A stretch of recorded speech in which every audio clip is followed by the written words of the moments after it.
Whoopsie, sorry about that. Again, let me go ahead and restart what I said because I always do this whenever I start a live stream. Anyway, today we're going to be doing the continuation of Sean Irwin. We are going to be, this is going to be Texas Senate episode 3, basically. I don't really know what to call these series yet. If anyone has a suggestion on what I can start calling these political process live streams, definitely would be down for that. We are playing as Sean Irwin. He is 42 years old. We are from Wichita County in the state of Texas. We are from State House District 69, State Senate District 30, and Congressional District 13. We have 76,000 political points. We are now a U.S. Senator, two-term U.S. Senator of the United States. We are a Republican, and then we're from the Republican Conservative Committee, and we have an approval rating of about 66%. Maybe we can get that up to about 80%. We got about $2.6 million in the bank and about $174,000 a year that we are making off of our federal U.S. Senate salary. But yeah, anyway, let's, can you guys, okay, so you guys can hear me. Yes, Tom Tillis did win in his Senate race in North Carolina. Definitely huge congratulations to Mr. Tillis for winning his re-election. Didn't really think he'd be able to do that, but North Carolina in this presidential race, even though Georgia, the state of Georgia, is going to go blue if the recount does not change anything and then Georgia stays blue, then it's kind of weird, you know, North Carolina stays blue, but then Georgia, North Carolina stays red, but then Georgia stays blue. So it's actually a really, really weird scenario, but even more, with all the states that are going toward Biden, if Arizona and Georgia actually go toward Biden, as well as the Rust Belt, Wisconsin, Michigan, and Pennsylvania, we're looking at a scenario in which literally the electoral college will be the exact same as the previous election, which is really interesting, but also really, what do you call that? What is that? Like, because if Biden wins the Rust Belt, wins Georgia, and then wins Arizona, and I'm not really, you know, I'm kind of not touching in on the fraud allegations and all that. I'm letting other people really take care of that. I really don't have a basis for any videos or anything like that. I'm not really gonna touch my feet into that, you know. I'm just not, because if I'm wrong, that's gonna be pretty embarrassing. But yeah. Let's go ahead and continue this. Let's go to elections, and we'll look at the map from the previous election. In the previous episode of this Texas Senate 2.5, we actually did run for our second re-election. So let me look and compare. So we are Wichita Falls Mayor. We're from Wichita Falls, and then we have the Senator of Texas primary that we narrowly won. Then we have Preston Pierce and Odin Goldberg, who is the Democrat in that Senate race. So let's look at this. We have the first Senate map, and then Dallas County actually stayed with the Democratic Party, as well as Travis County, as well as Bexar County. And then if we actually look, we actually lost a little bit more, 58.4 in the 2018 race, and then in the second one, we actually won a little bit more from, let me actually compare this, 51.7 to 48.3, and then in our second primary, we actually got 52.2 to 47.8, and then in the general election, we faced Luciano Pacheco.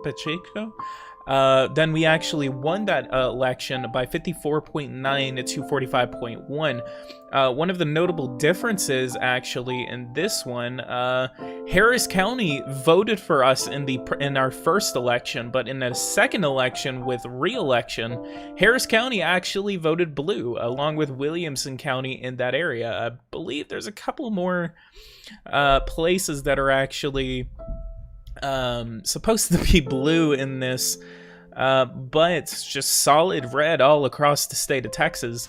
Let's look at our policy. We got universal basic income. But anyway, for those who are watching right now, leave a like, subscribe to the channel if you are new. If you want to see a more political process gameplay, definitely definitely hit that bell notification icon if you want to see more. Welcome to the channel, Kat. I have not seen you here, so welcome to the chat. Tomorrow is Angola Independence Day. You promised you would play as the country in GPS4 and challenges to make a fully democratic country, world superpower, and not colonization. Yeah, I think tomorrow I could actually try to do a live stream. So if anyone wants to see me play as Angola tomorrow as a challenge for a live stream, I could definitely do that. Or I could actually do it on a regular video.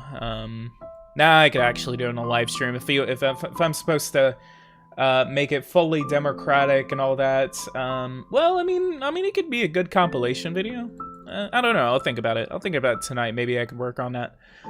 Let's look at my history. President of small business company from 2004 to 2009. During the 2009 financial crisis, his business failed. That was in 2009. He was a candidate for district attorney and then served as a district attorney from 2011 to 2015. And then after that, he ran for mayor of Wichita Falls from 2012 to 2019. He was a two-term mayor. Kind of overlapped. I think that was actually me whenever I was making the history for this guy. I didn't take into effect that whenever you start off as a mayor, it actually starts you off from 2012.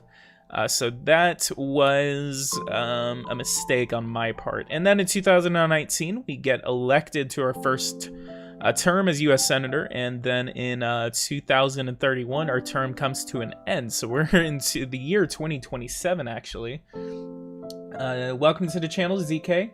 Why do you have to put your actual views into a Republican playthrough? I don't think this is all my views. I think he should be let me look. He should be a conservative.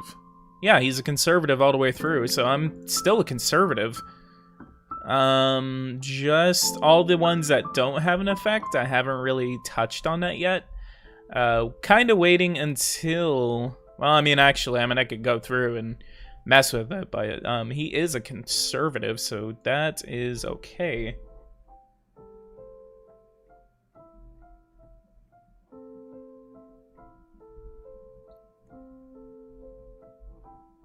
Alright, stats. Let's look at stats. He has a legislation, 15 bills written in the Senate, as well as a 9 pass, so that's a 60% pass rate. Let's go over to general. Should be it. All right, let's go to select my committees and let's go ahead and check. This is the Senate Armed Services Committee. That's actually unavailable. Let's appropriations. The Senate Appropriations Committee is one of the most important committees that oversees the appropriation process, which allows the funding needed to run all federal government agencies and programs. Without the appropriations process, the federal government would shut down. Let's actually put ourselves, since we are a big name senator from the state of Texas, let's go ahead and put ourselves on the Appropriations Committee. And then on the second one, let's go ahead and put ourselves on the Agriculture, Nutrition, and Forestry Committee. All right. Let's see what we can do. So I'm not going to be able to be the chair of a committee yet, because I really do want to be able to allocate funding in certain instances. But let's... Transportation, Housing, and Urban Development and related agencies. Provides funding for programs under the jurisdiction of the Department of Transportation and the Department of Housing and Urban Development. For the Department of Transportation, funding is included for the construction and maintenance of interstate highways. For the Department of Housing and Urban Development, funding is provided for homeless shelters and community development. Let's continue to look. We got Commerce, Justice, Science, and Related Agencies, which oversees the funding related to commerce, criminal justice, and science. For example, it provides funding to NASA, the FBI, and the federal prison system. Let's put ourselves on... Let's go ahead and do commerce, justice, and related programs. Maybe I can put myself on 2 of these committees? Maybe only 1 of these committees. Oh, I can put myself in 2. Hell yeah. All right, well, we're going to be on transportation as well as commerce. Then on nutrition, specialty core, and agricultural research.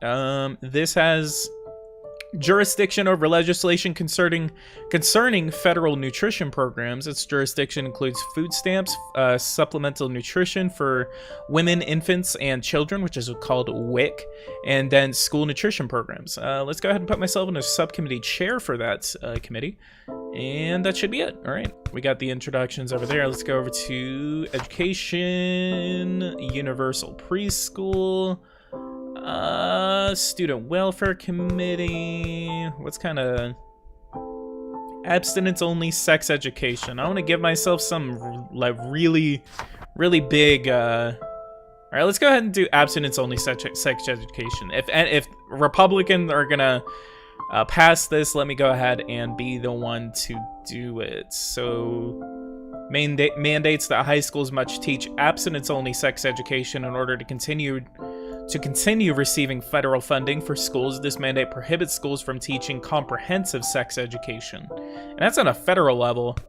See, I don't like that. I really don't like mandating that the federal government has to do all of that. Increase NASA funding. Yes, sir, I will. I will absolutely increase funding to NASA. Universal healthcare. This is... I think this should be... This should be new. Developer warning. The current effects of universal healthcare in this game are oversimplified. Great channel, by the way. If you guys have not watched Oversimplified, please go and watch him. I absolutely would recommend his content. And may be unrealistic. Creating this program will require raising taxes, but the approval ratings for taxes will likely increase, which seems unrealistic. This occurs due to the assumption that universal healthcare is less expensive than private health insurance, and thus will ultimately increase the amount of money that people have after taxes, which, since they or their employers will not be spending money on private health insurance. This assumption is oversimplified, haha, and may be inaccurate, but it does take into account that some workers, especially low-income workers, do not currently pay for private health insurance, so their taxes would increase, but their salaries would not. But then when they do need healthcare, they would not need to go into debt to pay for it, so maybe the higher taxes would even out. It is all very complicated. Changes to the universal healthcare law and the effects it has on the metrics may be made in future updates, which at that point this warning would be removed. Let's go ahead and look to see what universal healthcare does. A program that provides all citizens with access to free healthcare. The healthcare is free, quote unquote, in a sense that patients is provided. Instead, the government uses tax revenues to pay for any healthcare services provided to its citizens. This is known as a single payer system because all healthcare payments come from a single source, which is the federal government. And then you have average benefits, which the average benefits amount reflects the quality of healthcare coverage provided to each patient. A larger amount indicates that the healthcare providers are authorized to provide a higher level of care to their patients and still receive government reimbursement. Let's see what happens if I want to do this at 9,000. Let's do a premium service, which is about $8,000 per citizen, and then we are spending, that is a total expenditure of $2.7 trillion. Basically, I think if you get the universal healthcare and then immediately get rid of Medicare and Medicaid, which actually I'm gonna go ahead and speaking of, I have a giveaway code for the political process that I just remembered. Anyway, what the developer might want to do is whenever you actually pass universal healthcare, then it needs to really do something to Medicare and Medicaid, because if you actually go over to metrics and go over to budget, let's look. $859 million, $1.1 trillion. Wow, I cannot talk. $1.1 trillion is being spent on Medicare and Medicaid right before you even go to universal healthcare. So if you're going to spend $2 trillion in universal health care, but then, you know, another $1.1 trillion on Medicare and Medicaid, there has to be a system in which you can actually, you know, pass universal health care, but then also get rid of Medicare and Medicaid. Then we have all of these other metrics. Let's see how much money we are giving to NASA. Snap, I thought I got rid of you. $76 billion at a high and now $73 billion, but funding for it is going down. Maybe you can actually get involved from that. PG can do whatever the fick he wants to. Leave him alone. Yeah, leave me alone. Conservatism about smaller government, not bigger. Yeah, true. Gotta go to school. Bye. All right. Thank you so much, Banana, for joining in on this live stream. All right. But conservation programs, $1.6 billion. God, I want to get involved in the appropriations process. See, that's where I need to be. Instead of the Senate Majority Leader, I want to be the Senate. City police departments. Let's go. $11 billion. Federal drug courts. Public order. Property. Violence. Violent crime. Let's see if we can get you to up to 10 years. See if we can pass that. Maybe. Failed to make it out of committee 7 to 13. What committee was it assigned to? The Senate Judiciary Committee. Let's go to politicians, go to committees, and let's go to the Judiciary Committee. This is all the editing buttons that I kind of like activated whenever I started this game, but I'm not really going to mess with it yet. Unless I really want to make a wow, the senator from North Carolina is actually the chair of the Judiciary Committee.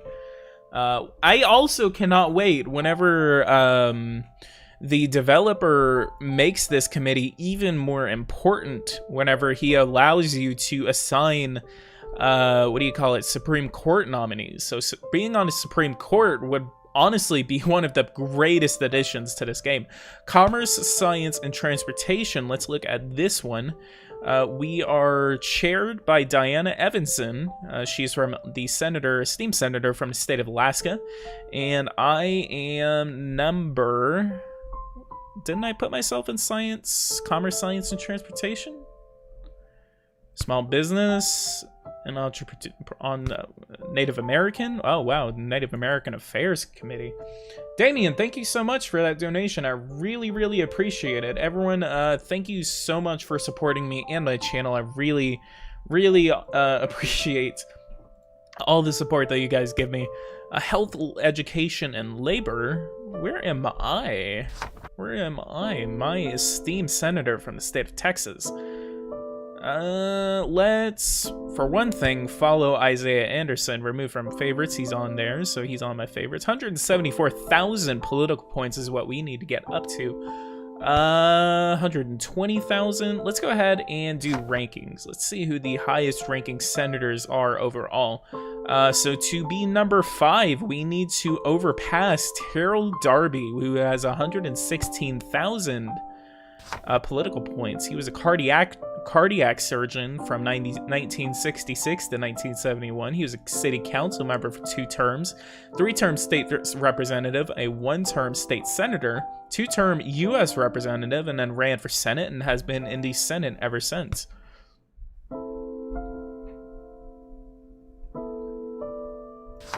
But currently, let's be number 10, 104,000 political points from the senator of New Jersey.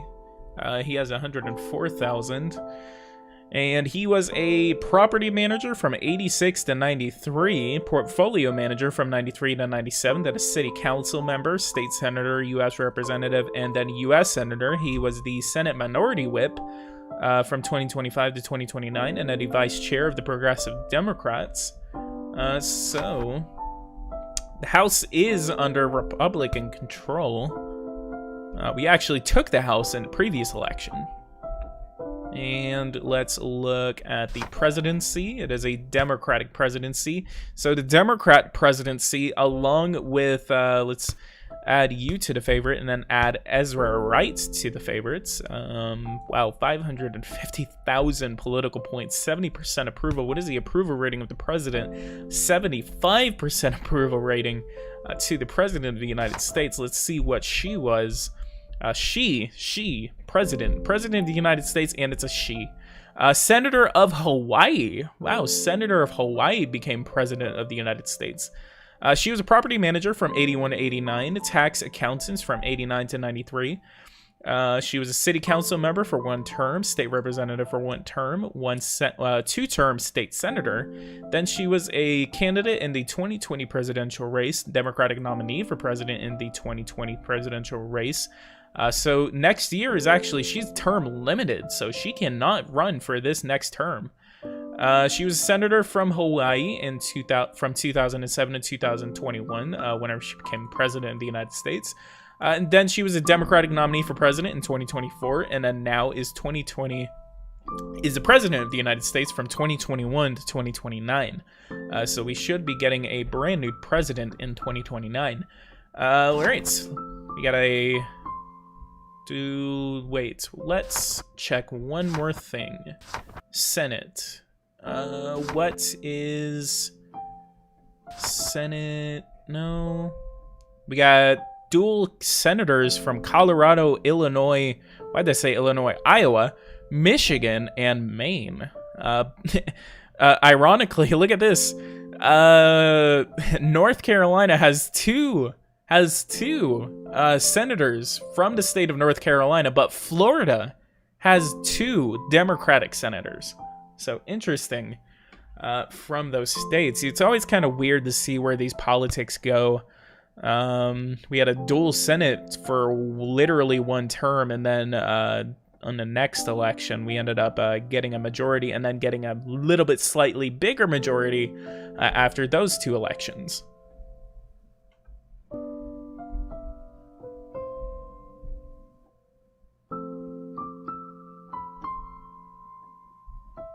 When's the next Power and Revolution video coming out? If you're talking about the United States, I believe the next episode should be whenever we know who the next president of the United States is going to be.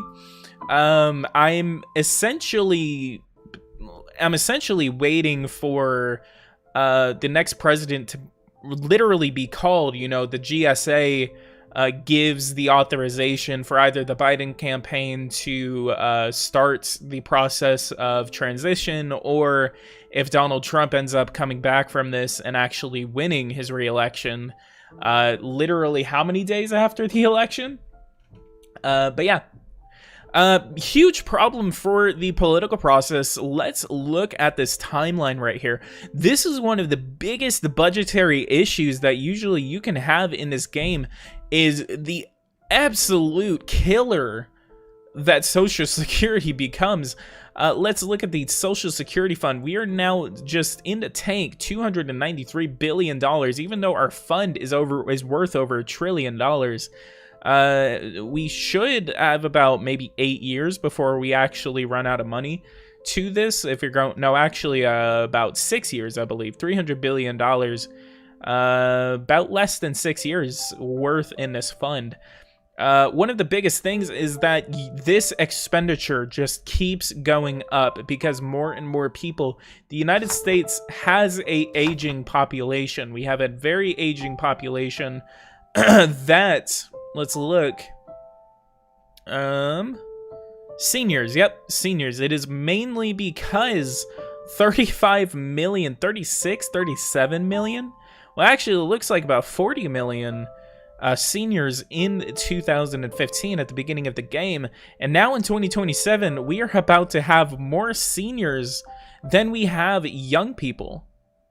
And then as well, our aging population continues to go up. Adults is just continuing to go up. And this is going to transition into seniors, which is going to continue to go up. Maybe we're on track to actually have over 100 million seniors in the United States. That means that's not really fun whenever it comes in terms of trying to deal with this budgetary surplus and deficit. Maybe I can fix this issue if I actually run for president, but being in the Senate does a lot in terms of trying to get this budgetary issue solved. But 2% expenditure in terms of the US GDP, I believe, is really, really bad. All right, pie chart, 28% is going to Social Security, 27% is going toward the Department of Health. More than 50%, looks like 60% of this budget is just going over to...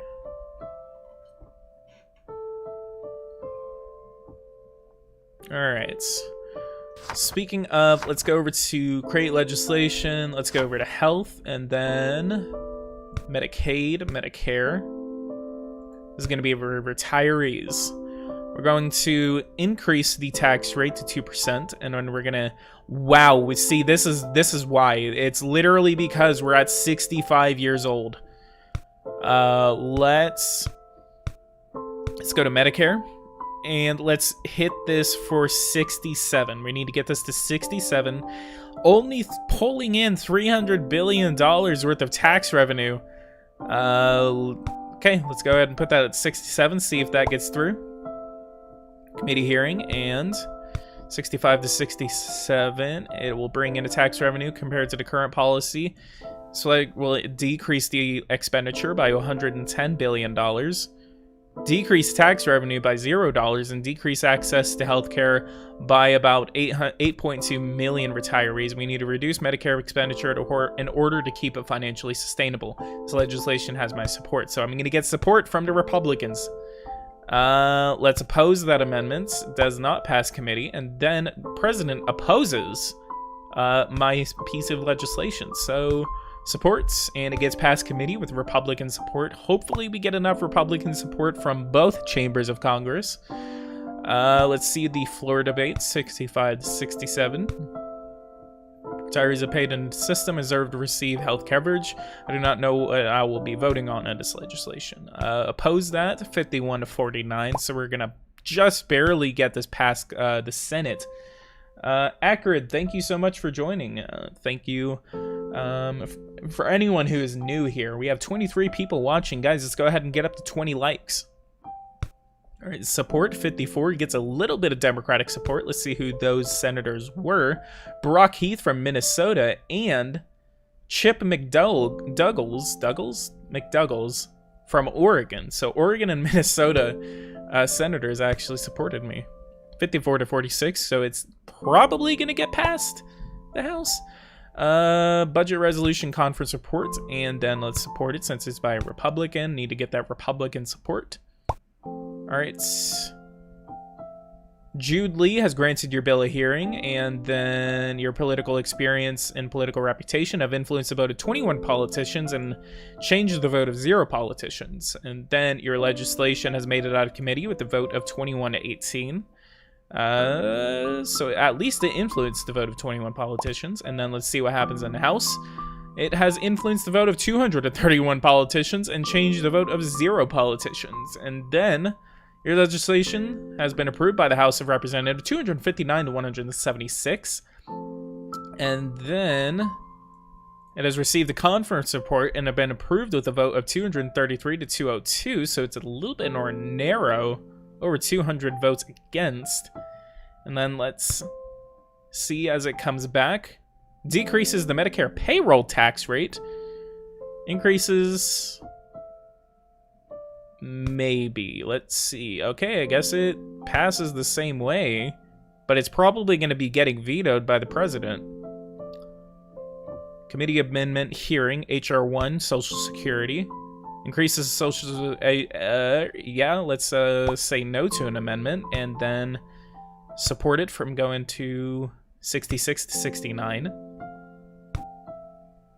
100, say no, and then supports.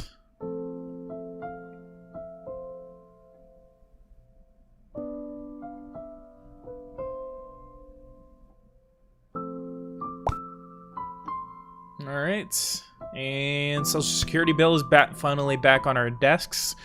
And do you want to support it? Let's go ahead and support. and it has been sent to the president. All right, my bill, Senate Bill 2, will not become law because it has been vetoed by the President of the United States, Brianna Hawk. Hopefully we get a Republican president in 2028. If we actually get a Republican president, I'm going to be getting a lot done. I'm going to try to get some Republican legislation passed. That way I can actually... or I can actually get a protege to run for president. No, I can only do it for governor. Governor of Texas, we have this boy right here next election. Going from governor to senator. Maybe you can go to the House of Representatives, State Senate District. Let's go to metrics, city. He's running Wichita Falls into the ground. Look how that was just, you know, normally until 2020. And then after, usually after you leave office, they always run those places into the ground and just get another deficit again. Social Security, socialist policy, possibly. I mean, you know, it's one of those issues where, you know, everyone says, well, we already have a socialist policy. It's called Social Security. Not really, but kinda, because it was enacted by a socialist president. So you could say that it is, but you could also couldn't say that it is, depending on where you're coming from. It really depends. 262,000. Look at all that money I'm getting from all of these fundraisers. Defense, commerce, committee amendment hearing. Let's go ahead and add an amendment, and this is going to go National Science Foundation. Let's reduce the National Science Foundation to $5.1 billion, and then let's give an additional $800 million to NASA. There we go. 15.7. Let's actually cut this to 4.2. Let's add another $300 million.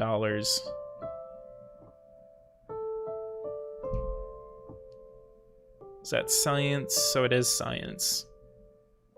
Justice. Wait, that's going into commerce. Ah, dang. Hang on. Wait. 5? Okay, so then let's do $68 million. Just barely trying to get these things. 16. Okay. $16 billion.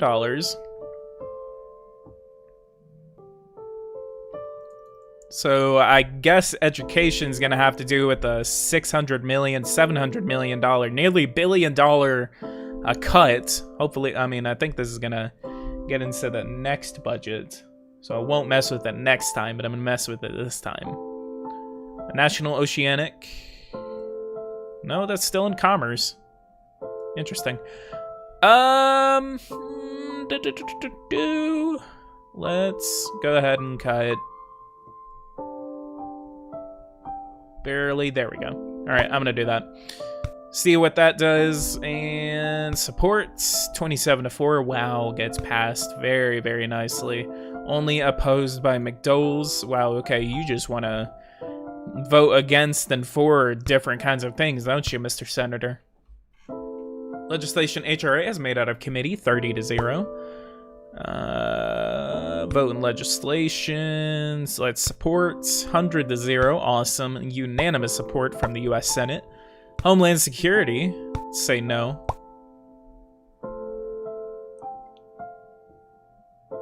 PG, run for city council. Okay, I'm a United States senator. I'm a United States senator. I mean, technically, if I ran for city council, I would literally have control over the entire thing. I mean, I would be the most senior level person. I mean, you were just the United States senator, and then you run for city council, so everyone's gonna respect you. So, for seniority purposes, that would be good. I mean, I could be literally the most senior level person in the city council. Everyone would look up to me. I mean, Minecraft Bros. It kind of does make sense because I think there has been a lot of people who've, you know, have had these high level federal positions and then they run for positions basically significantly lower than that. All right, let's go ahead and go into the next year, which is going to be a presidential election year. Republican presidential primary. Let's see who is on the ballot this year. I am shocked at how bad these candidates are at creating healthcare policy. It is shocking. This is about healthcare policy. Of course, I don't support universal healthcare. It is an absolutely terrible idea. Medicaid expansion is silly. That's my opinion. Clement Harland spends more time trying to get donations than he actually does representing the citizens of this country. So this is going to be Everett Bettel. He is... He is a CEO of a multinational clothing retail corporation from 97 to 2027. So we got a CEO running for president, Everett Bettel. Let's go ahead and pay attention to him. He opposes raising the minimum wage, wants to maintain the low income tax rate, wants to decrease the middle income tax rate. PG after college, run for mayor, maybe. All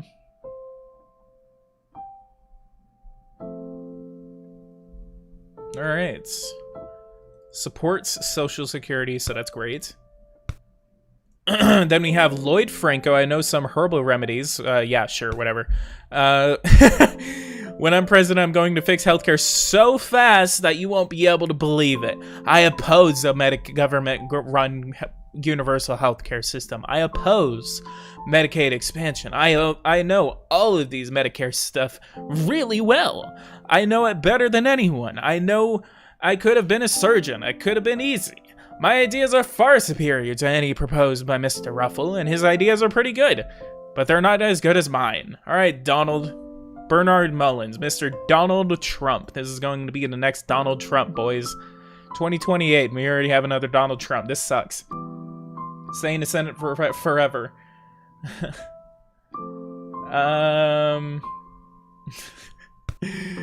I oppose the government-run healthcare program. I oppose Medicaid expansion. All right, at least he's 2 to point. This is Ivan Cantu. Go to profile. Oh, okay. Guess not. I oppose. Okay, I guess there's just a lot of people opposing government-run healthcare. Work 49. Should I? All right, let's see who it does before I leave it to a straw poll.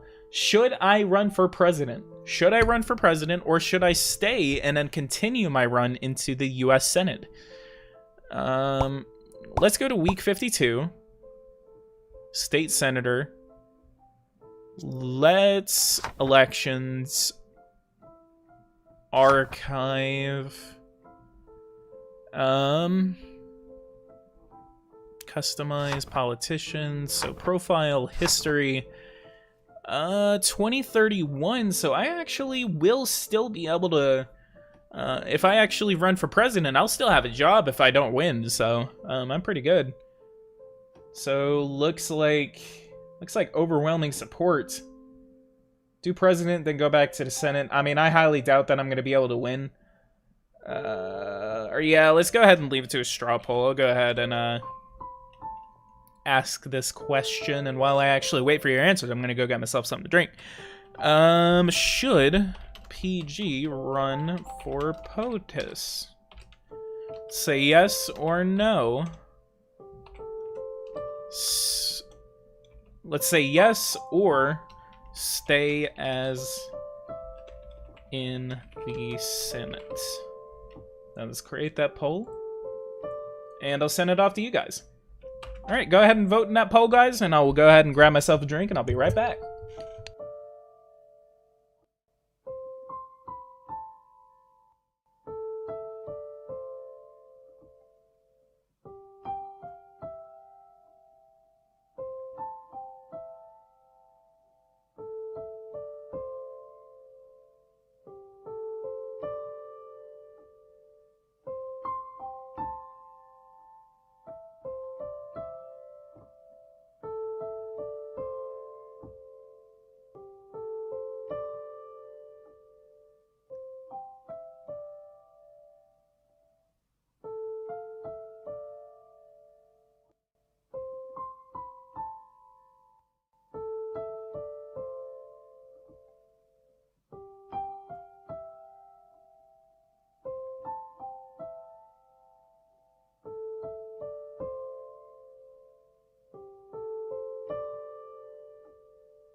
Alright, boys, I am back. Let's go ahead and check on those results. Got 11 votes so far. And presidency overwhelmingly wins 91% to 9%. Thank you guys so much for voting in that poll. So let's go ahead and throw our little hat into the ring for President of the United States. This is going to be fun. Where is it? Jobs. There we go. All right, let's go ahead and apply. All right, so let's go ahead and check for, maybe you can go with Frida Carter. Yeah, let's go ahead and go with Frida Carter. We can change her anytime. Let's go ahead and go on an economic promise. We're going to reduce the sales tax, reduce Social Security.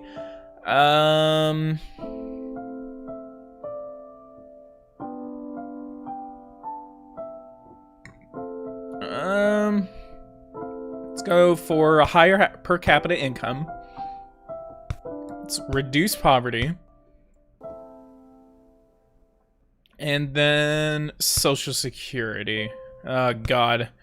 See, this is why this is why I can't do a presidency. It's more or less there's a lot of stuff. There's a lot of stuff. All right, let's go to Iowa. $25,000. Let's conduct a poll. Name recognition. Approval rating, voter intention, and priorities, as well as economy, education, and taxes. All right, this is a Iowa poll. We have Everett Bettel, that's a Republican. Bernard Mullins, Sean Irwin, 0% in Iowa. We are going for week 6 in Iowa, is whenever the first caucus should actually be.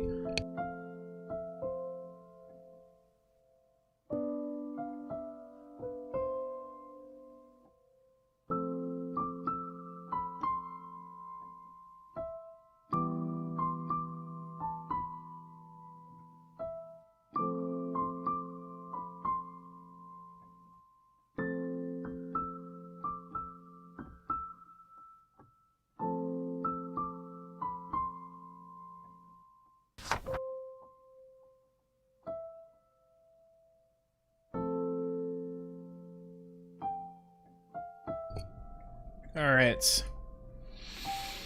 Let's do this. Let's, New Hampshire. We got New Hampshire, Iowa.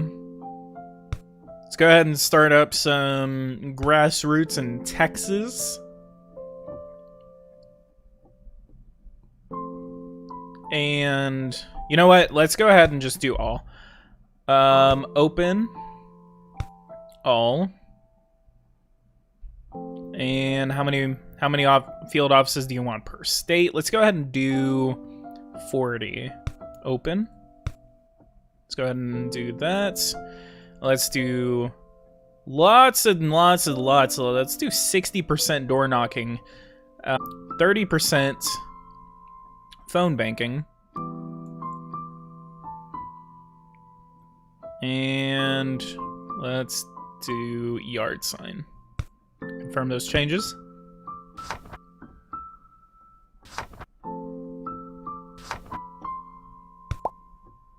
Alright, we got week 6, and then week 7 and week 8. Iowa, New Hampshire, and Nevada are going to be the biggest first ones for us, and already, and look at that. We already have a very good public opinion in the state of Iowa. Let's go ahead and do another voter intention poll. Voter intention poll is going to be Sean Irwin gets 0.9% of the vote in the state of Iowa. It's embarrassing. But looks like Bernard Mullins, Clement Harlard, and George Early. George Early, he is a Democrat.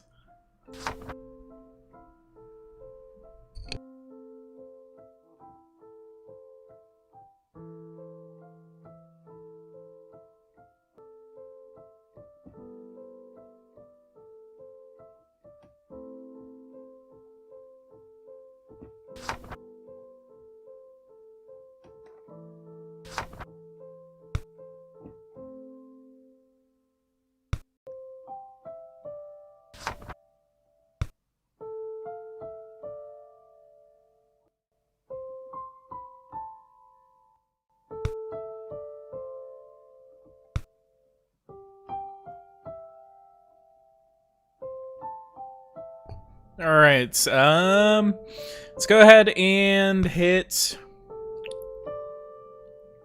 No, let's not do Florida yet. It's going to be Iowa, New Hampshire, and Nevada. There we go. It's going to be minimum wage, economic growth. Let's go ahead and do $3.2 million in economic growth. It's gonna multiple state rankings, and we got 176 million views, 75%. Look at that, huge numbers with the voter enthusiasm. Let's go to minimum wage. Let's do another about $6 million actually. Wow, look at that, huge Democratic support though. Let's go ahead and cancel that back. $4.5 million. All right, week 2. And let's do all internet ads. Let's invest 25. No, not 25. Let's do a $5.5 million. Internationally or nationally, 128 million views. Huge. Look at that. 182 million people know my name now.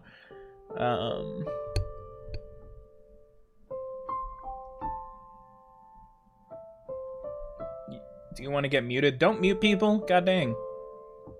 How can 2 billion people see it? I mean, maybe people just watched it over again. I actually didn't even see. I didn't even see it say 2 billion people. Probably just viewed 2 billion times.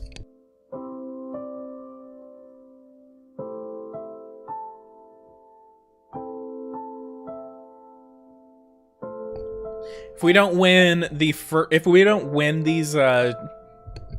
primaries by Super Tuesday, then I will withdraw my campaign.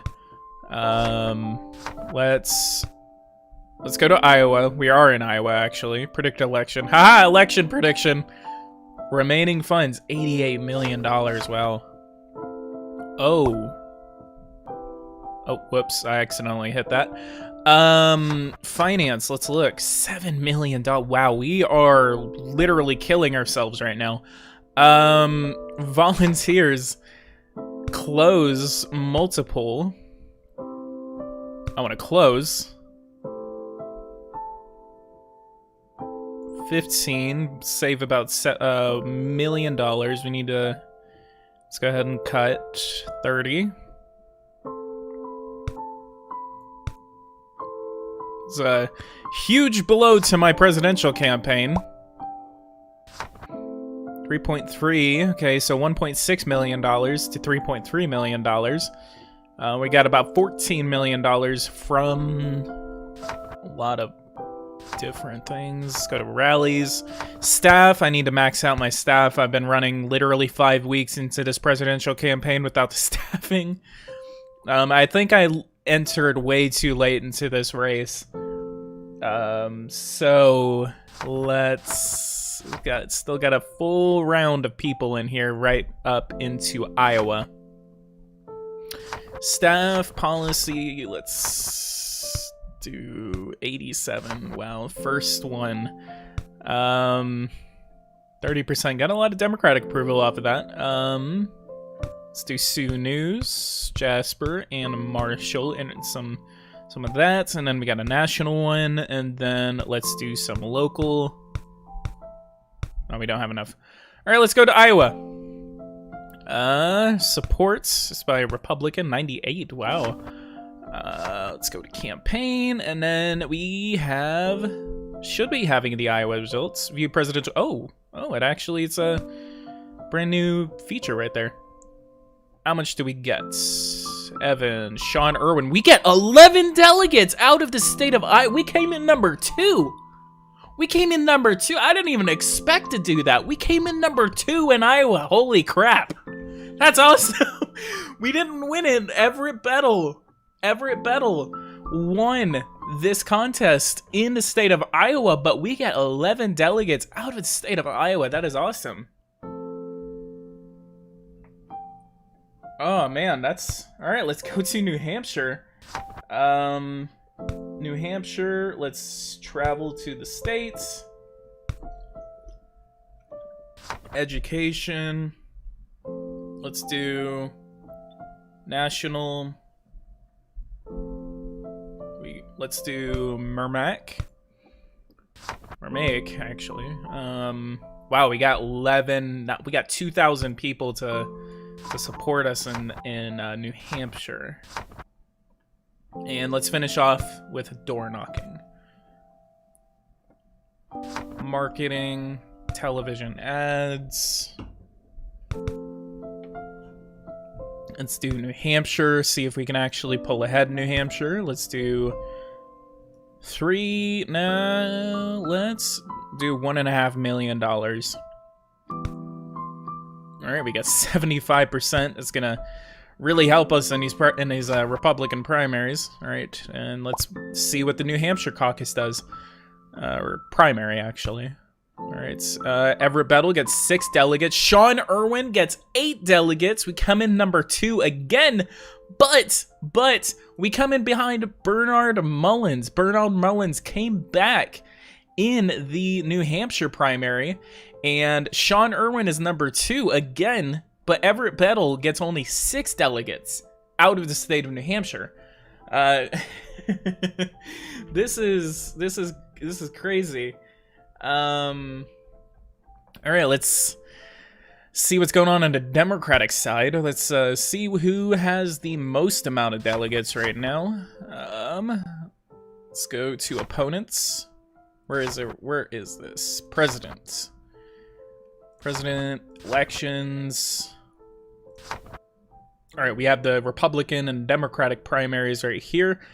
Looks like Cabrera is actually ahead by about 3 delegates in the Democratic primaries. He won Iowa and New Hampshire, and had tied it actually in New Hampshire with Mr. Early. And then in the Republican primary, we are number 2 right now.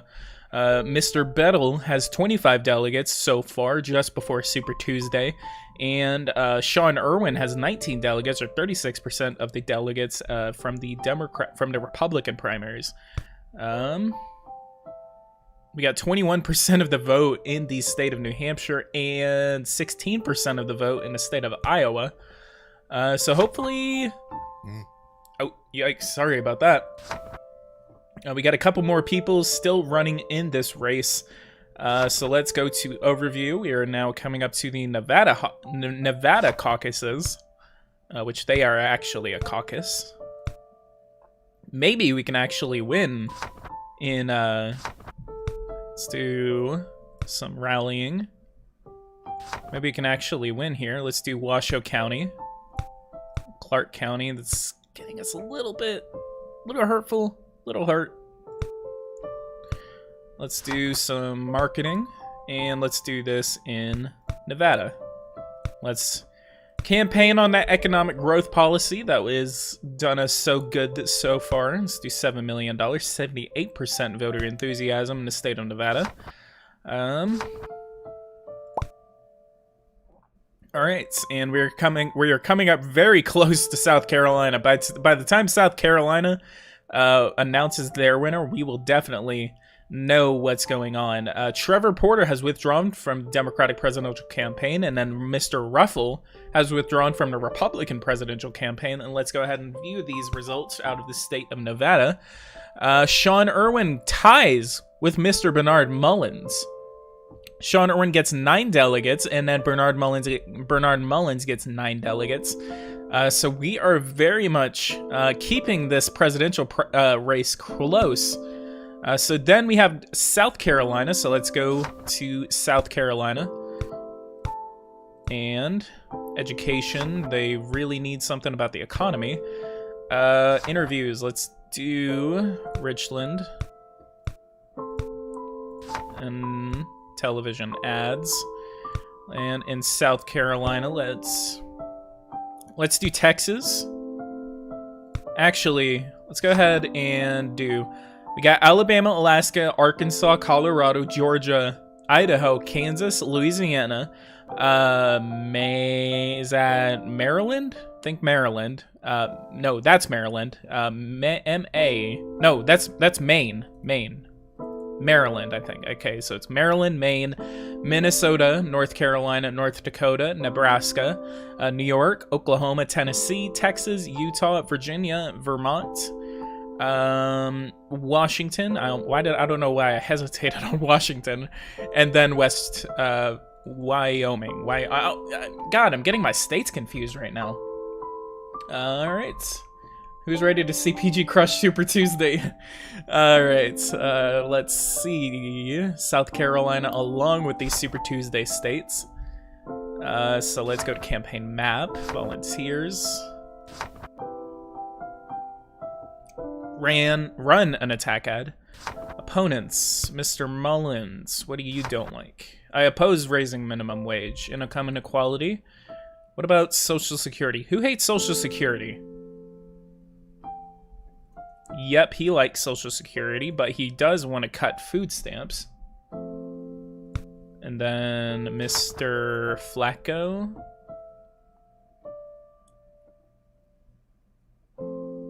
Everett Bettle. He likes Snap. Yeah, he likes Snap. That's interesting. And then he likes... all the Republicans like Social Security, so we can't hit him on Social Security. Let's do television ads, general, economic growth. Let's do all, and then let's spend $20 million nationwide.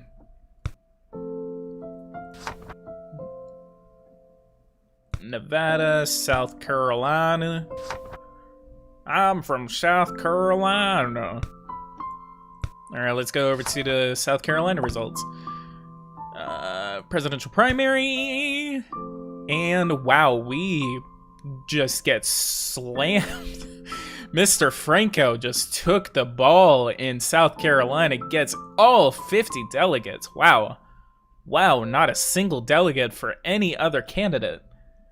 Could you do a Maryland playthrough? I actually could. Maryland does sound pretty interesting. Maybe I can be a Republican governor for the state of Maryland. Gonna bring Baltimore back to its heydays. All right, 50 delegates for Mr. Franco. All right, boys. We're going up to Super Tuesday. I want to die. I don't think I'm gonna be able to win. Let's check. We have $60 million in bank left.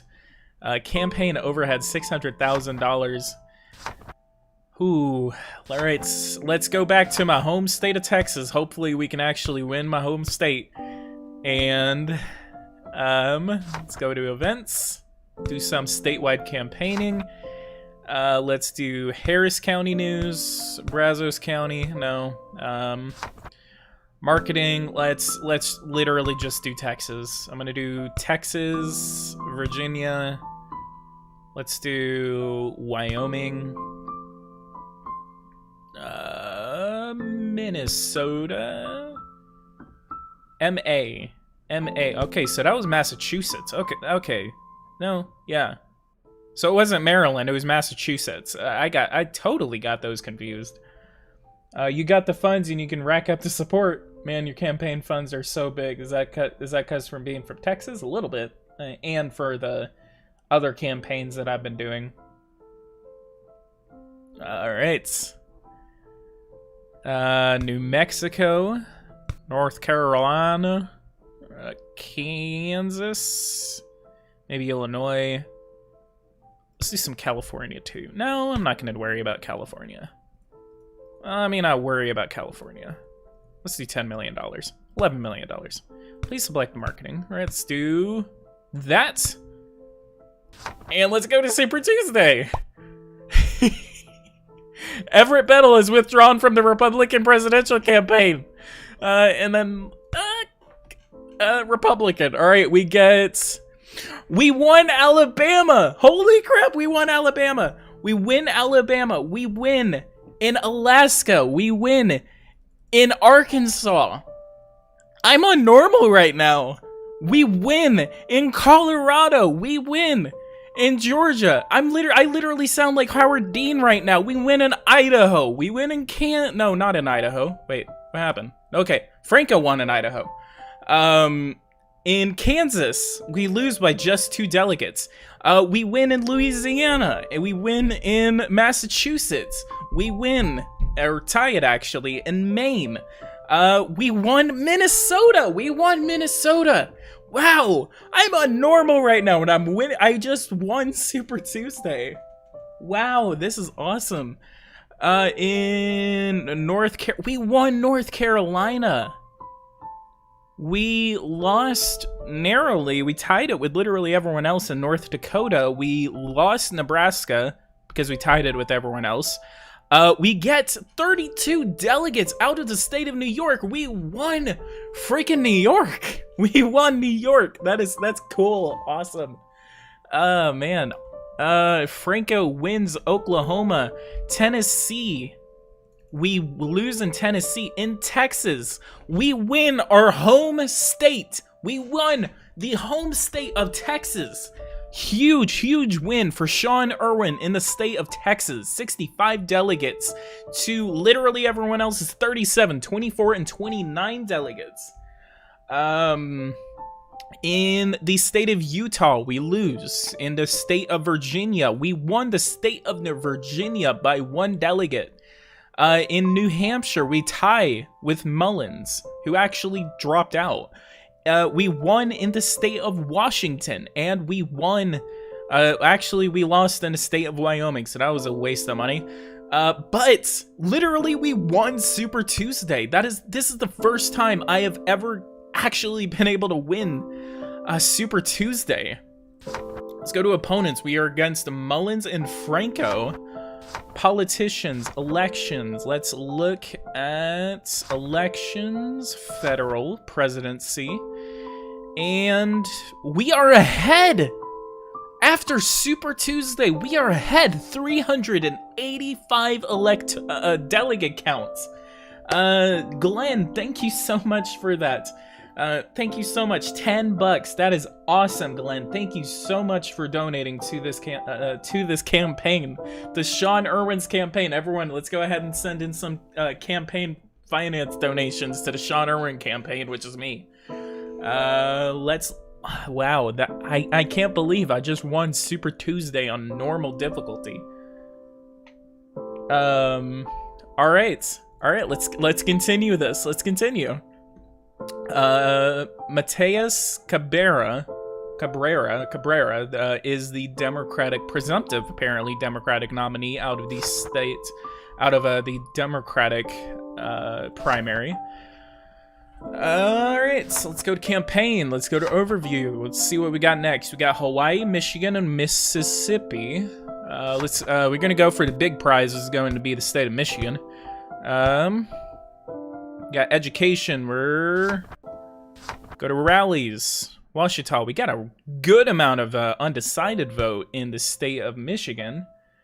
My boy Mullins fell hard. Yep. Irwin 2028. Everyone say hashtag Irwin 2028. Let's go. Hashtag Irwin 2028. Let's do it. We got Michigan. Let's keep looking. Let's go. Definitely go to Macomb County. Macomb County, Ottawa County. Not gonna be able to continue that. Let's do cancel, and this is going again. We're gonna be running ads in Hawaii, Michigan, and Mississippi. Huge other prizes going to be Florida, Illinois, Missouri, and Ohio. Definitely need to win in Florida and especially Ohio. If we can win Ohio, I definitely think that we can win this presidential race. Alright, so again, Michigan, Hawaii, and Mississippi. Okay, alright. Before we do this, actually, since we're kind of winning this, Florida, Illinois, Missouri, and Ohio. So, Missouri, Florida, Georgia, Illinois, and Ohio. Let's do Pennsylvania, Michigan, Wisconsin, and Virginia as well.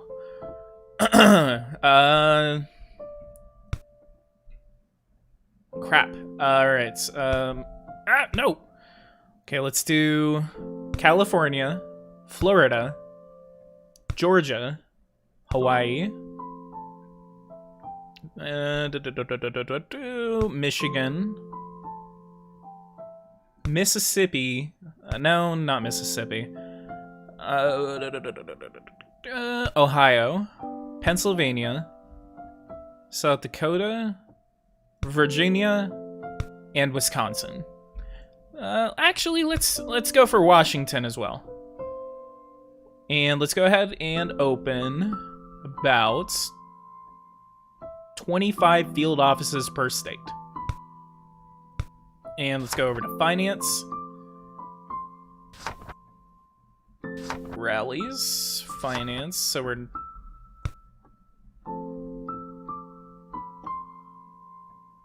$51 million, so that's $5.1 million, $3.3 million, so we're just making over $2 million.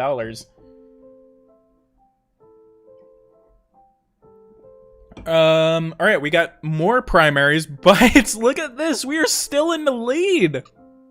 Sean Irwin is ahead, 429 delegates to Lloyd Franco. Everyone else has dropped out. Bernard Mullins has withdrawn from the Republican presidential campaign. Lloyd Franco is running an attack campaign in Illinois, attacking your policy regarding income taxes. Let's look at the primary results. Okay, we tied it with Mullins in the state of Hawaii, but essentially we won. We won Hawaii because Mullins dropped out of the presidential race, so that means that essentially we won. In the state of Michigan, we win the state of Michigan, and again, Mullins comes in number 2, so essentially we get an even bigger share out of the state of Michigan. Where are these delegates going? I don't know. In the state of Mississippi, we actually tied with Lloyd Franco, 14 delegates to 14 delegates, but another 11 were for Mr. Mullins. So we got Florida, Illinois, Missouri, and Ohio coming up next. So let's do this. Florida, Illinois, Missouri, and Ohio. Economic growth, let's go ahead and invest about $4.4 million into that. Campaign, let's do travel to the States. And let's do like a few counties. Let's do LaSalle County, 323. Let's do Lake County. Got a good amount of independent. Let's go ahead and just do Illinois. 45% of the independents are given over to me. And we're not going to be able to get the Florida because we're going to use the rest of our... let's go ahead and predict this election. You know what? Actually, no. We're still in the primary, so we don't really need to predict it yet. Mullins will win next time. Yeah, we can actually follow that, man. Maybe, if we narrowly win. Alright, let's go ahead and go to the next day. Congratulations, you have won enough delegates to become the Republican presidential nominee for president. Oh my god. I won a presidential primary on normal. I won a presidential primary on normal. On normal. Holy hell. I didn't think I would win. I don't think I'm going to be able to win this presidential election, but I won the freaking primary. Awesome. That is awesome.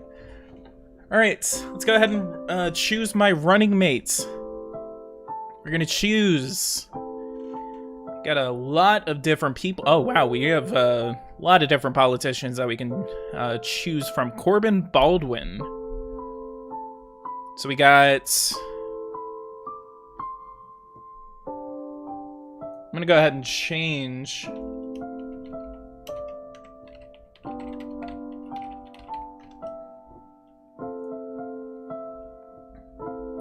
Okay, the title of this now is called Texas Senate 3 Run for President. Egmo, thank you so much for joining in on this live stream. No, pick a VP from Alabama. Yeah, sure. All right. Alabama. Yeah, of course, Alabama. Maybe I can pick it from a battleground state. Let's choose someone from Wisconsin, or we could choose someone from my good old state of Texas. Let's choose a Wisconsinite.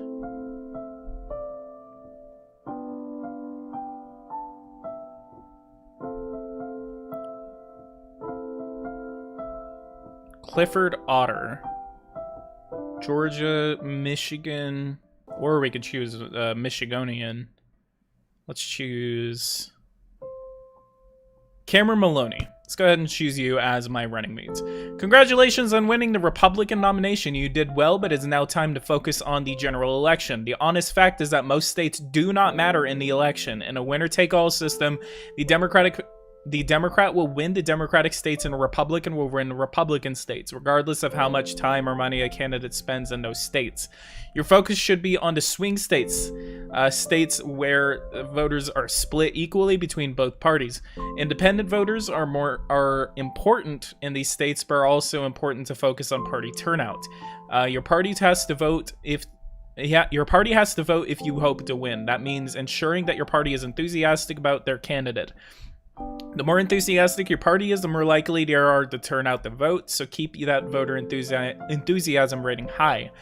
Finally, I suggest that you familiarize yourself with the campaign map, specifically focusing on how many electoral college votes each state has and which states you are guaranteed to win. Do the math.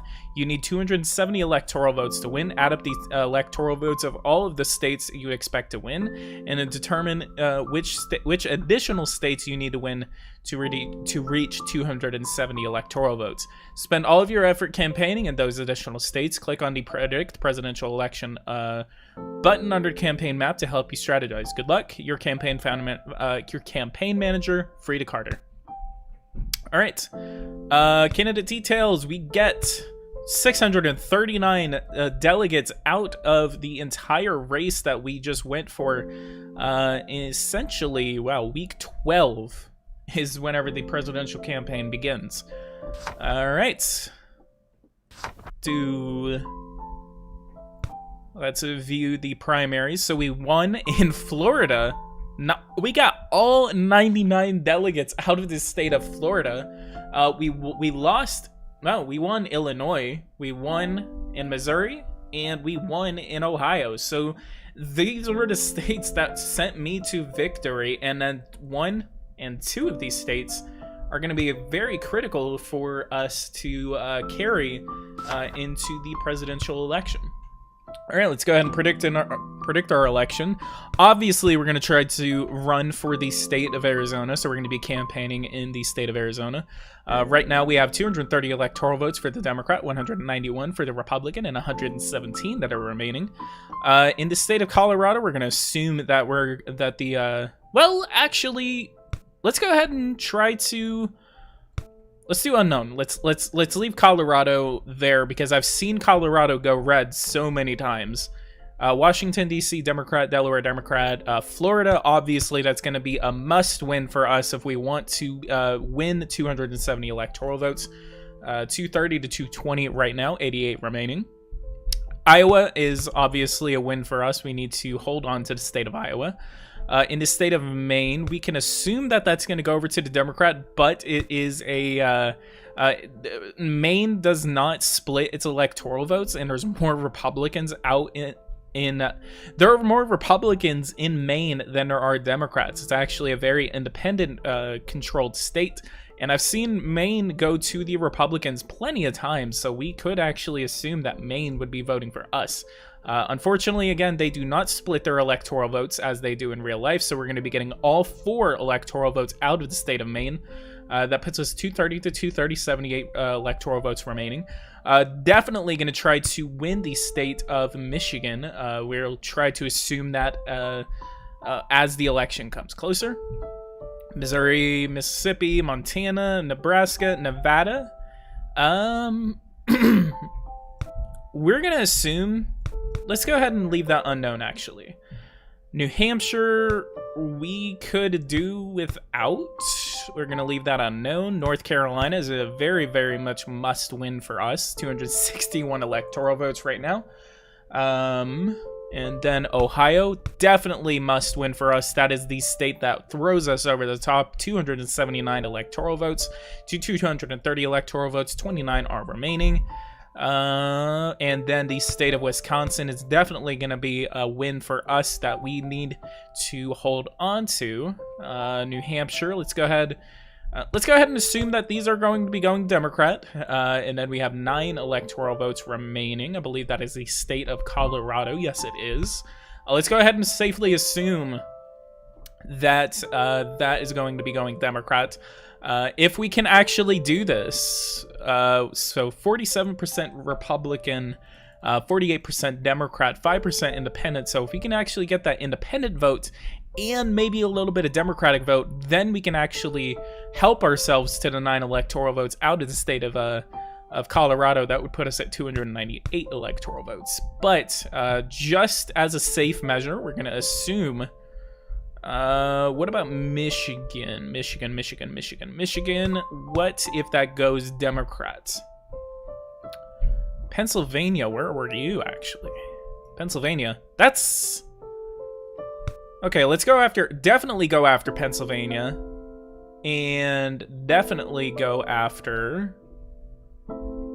Michigan. 309 electoral votes right now. So we're going to go for the Rust Belt. We're going to... essentially go for the Rust Belt. We're gonna try to win in states such as Pennsylvania, Michigan, and Wisconsin. Hopefully Democrats don't cheat us there. North Carolina is a very much must win. Florida is a very much must win. We could actually do without Arizona if we wanted to. We definitely need to be holding on to that 5% independent vote. Let's go ahead and kick off. Let's go ahead and kick it off in the state of Arizona. Arizona, let's do some rallying. We're gonna Pima County. We're gonna go for about 20,000 turnouts in the state of Arizona, and then let's go to Wisconsin.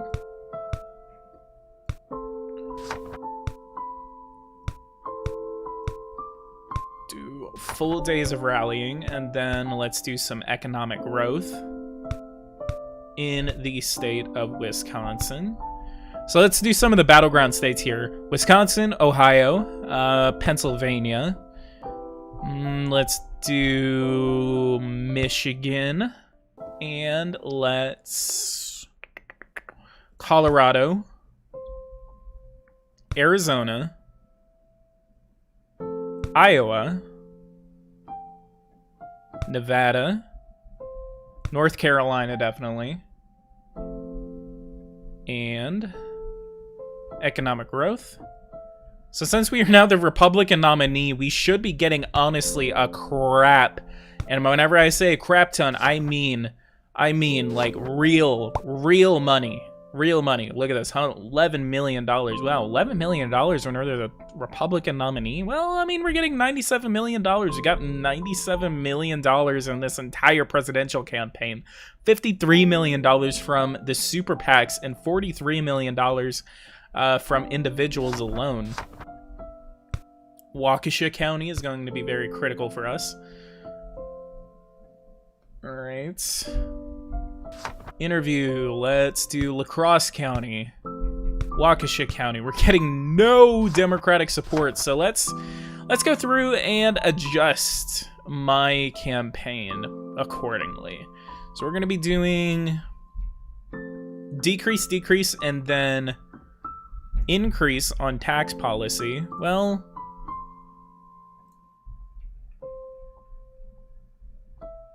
let's do maintain. Decrease, support.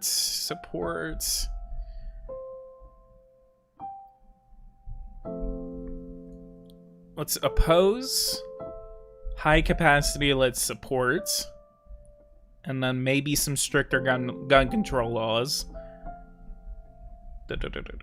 Let's do free community college. Well, free preschool is going to be one. Let's support raising salaries. And then immigration. Supports.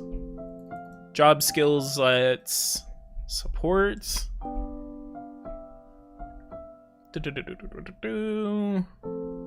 you support or oppose abolishing the electoral college?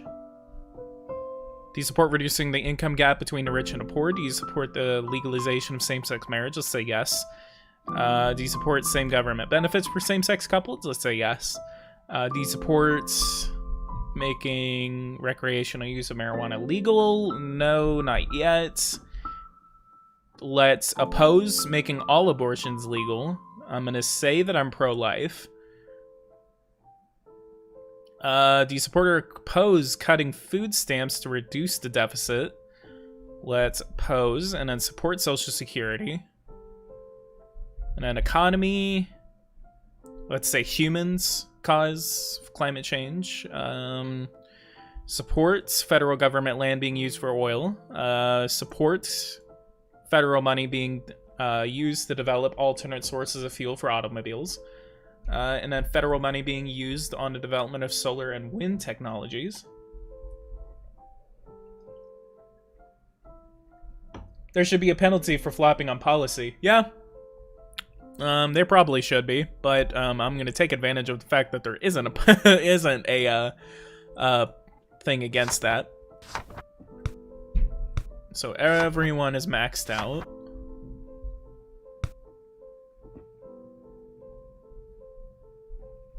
Campaign map.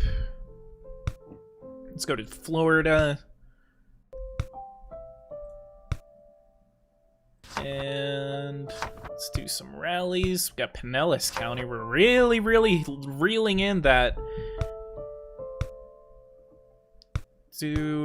Let's do some nationwide. Let's do direct mail, actually, if everyone. Let's do no registered Democrats, but registered Republicans and Independents. And let's spend $10 million on that. Wow, that was a waste.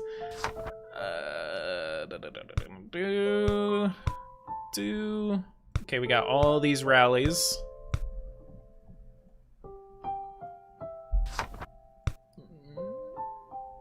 Minimum wage.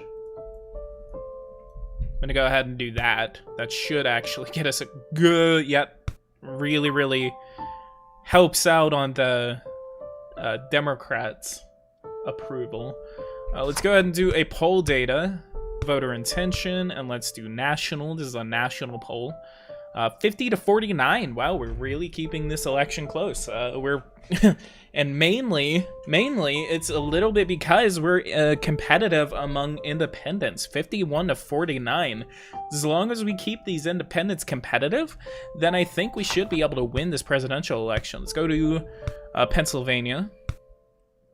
Do some rallying in the state of Pennsylvania. Let's do Bucks County. Definitely need Bucks County, York County, Butler County. Let's do national prime time rallies. Do some rallies, and then let's do some down ballot racing. 26,000. Let's go ahead and shoot for about 100. Let's go ahead and shoot for about 100,000 people within the state of Pennsylvania. I want to get 100,000 throughout the Rust Belt. All right, 95,000. That should be a great amount of people. Let's do this down ballot. 13,000. Maybe we can shoot for about 50,000 in the state of Michigan. Then we can move on to Wisconsin. Do some fundraising. $4 million. Wow. Try to win Texas by 35%, maybe? A bit of focus needed in Nevada. Win the election by using 95% of the funds on Wyoming. Yeah, sure. Mateus, alright, let's go ahead and look at our opponent. I'm gonna start running some attack ads on him. It's not a her, it's a him. You support universal income. He supports Social Security. School choice is not appropriate. Death penalty should be abolished. He has the same tax policy as myself.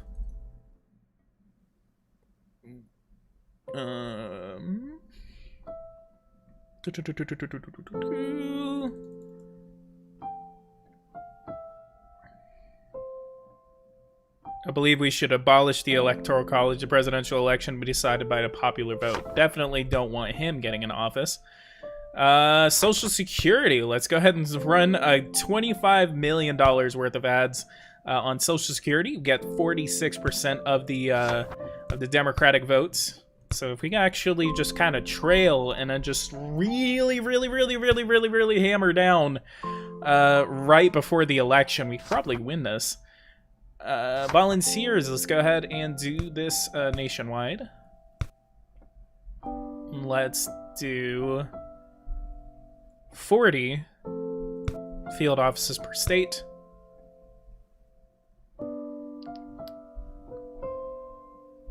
So we are known by the entire U.S. electorate. That's also great. Let's do some more fundraising. $259 million right now. Let's go to finance.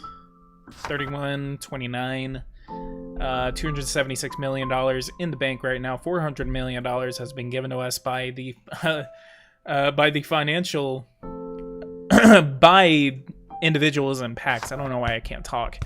Gonna shoot for about 50,000 people showing up at the polls in the state of Michigan. You're breaking your promise to be Mitch McConnell. Well, if I lose this election, which I might, I'll have the name recognition, I'll have the political power, and if I return to the Senate after this, I mean, it's kind of a win-win. If I lose this presidential election, I'll have the political clout, and if I win this presidential election, then I'm the president of the United States. Then it's sort of a win-win.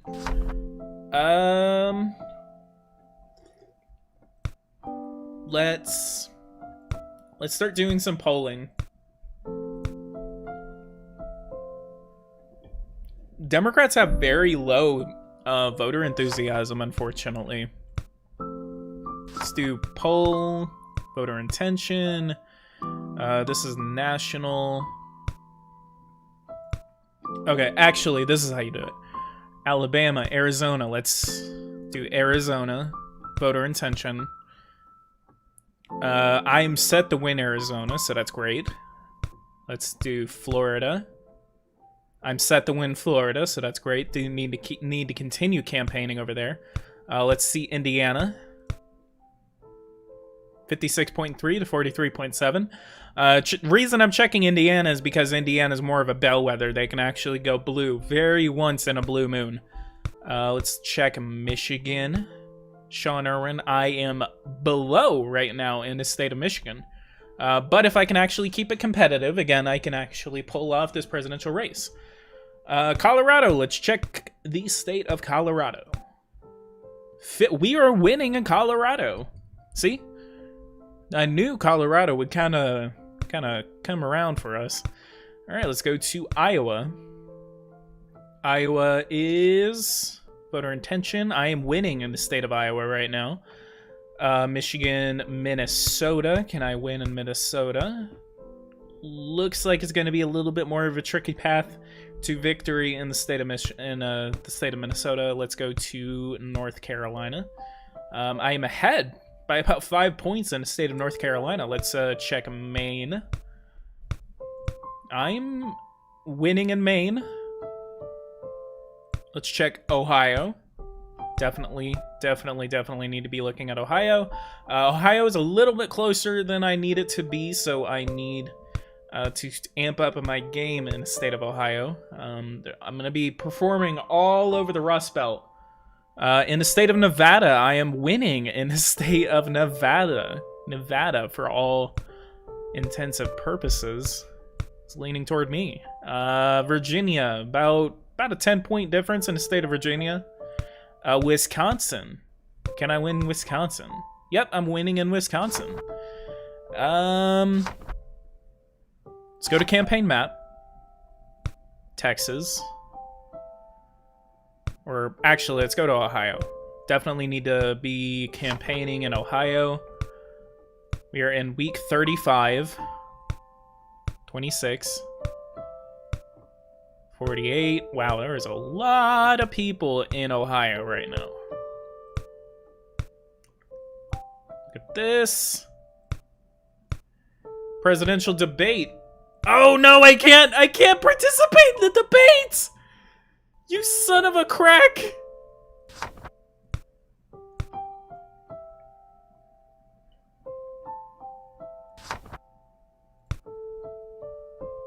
Okay, so there's no debate. Did I just protest the debate? Oh god, I want to die. Alright, marketing. Let's do this nationwide. Let's say I want higher minimum wage. $40 million. Get that Democratic support, boy! Let's go! Let's go, let's go, let's go! Let's win this presidential election. I am now ahead! I am ahead right now in the national popular vote. That's awesome. I can still lose the election, but alright, let's do a interview in Dallas County, Galveston County.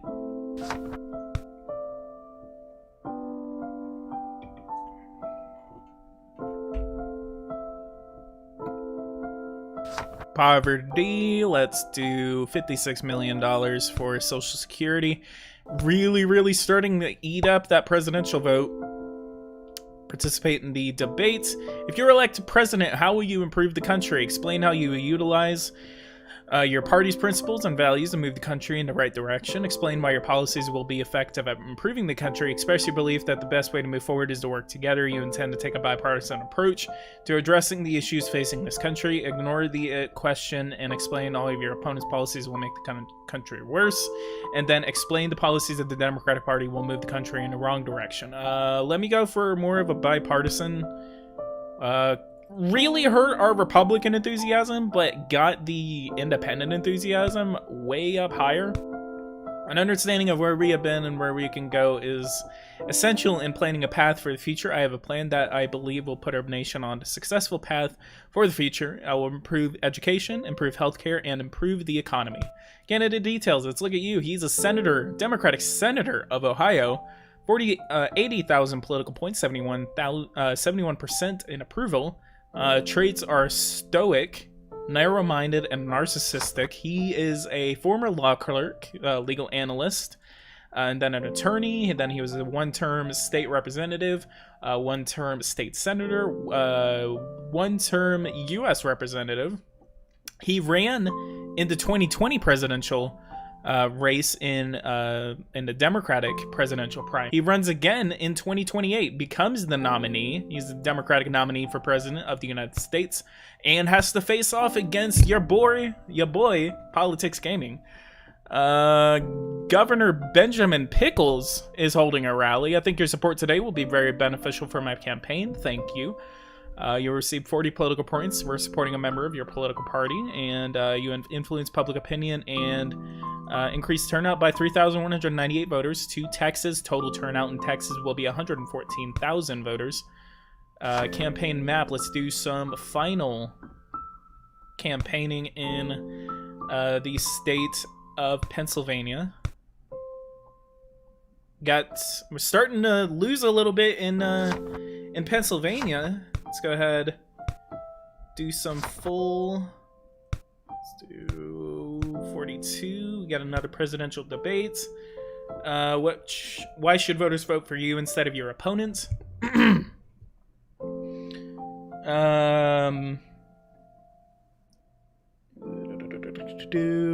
Point out differences between your policies and your opponent policies, and why your policies are more likely to be effective. Let's go ahead and do that. Gets that Republican support back, and a little bit of Democrat support and independent support actually goes down. PG loses the Republican vote, lol. Yeah. I believe I'm the best candidate because my policies represent the core values of the voters. Sure. Let's see what happens in 3 weeks. We are in Pennsylvania, so let's go ahead and do some more campaigning. Let's do some final. Let's do this. 67 million. Let's do that nationwide, and then poverty. Some last-minute campaigns on Social Security. Then we are on week 44. Let's do some last-minute campaigning. We let's get some down-ballot races going our way. In Pennsylvania is going to be the last thing we're going to be able to do. And let's spend a crap ton of money. Let's go ahead and do this. Economic growth, we're going to be 20 million votes. This is to get the Republicans to come out. And then economic growth, $35 million. A little bit more Republican support, but then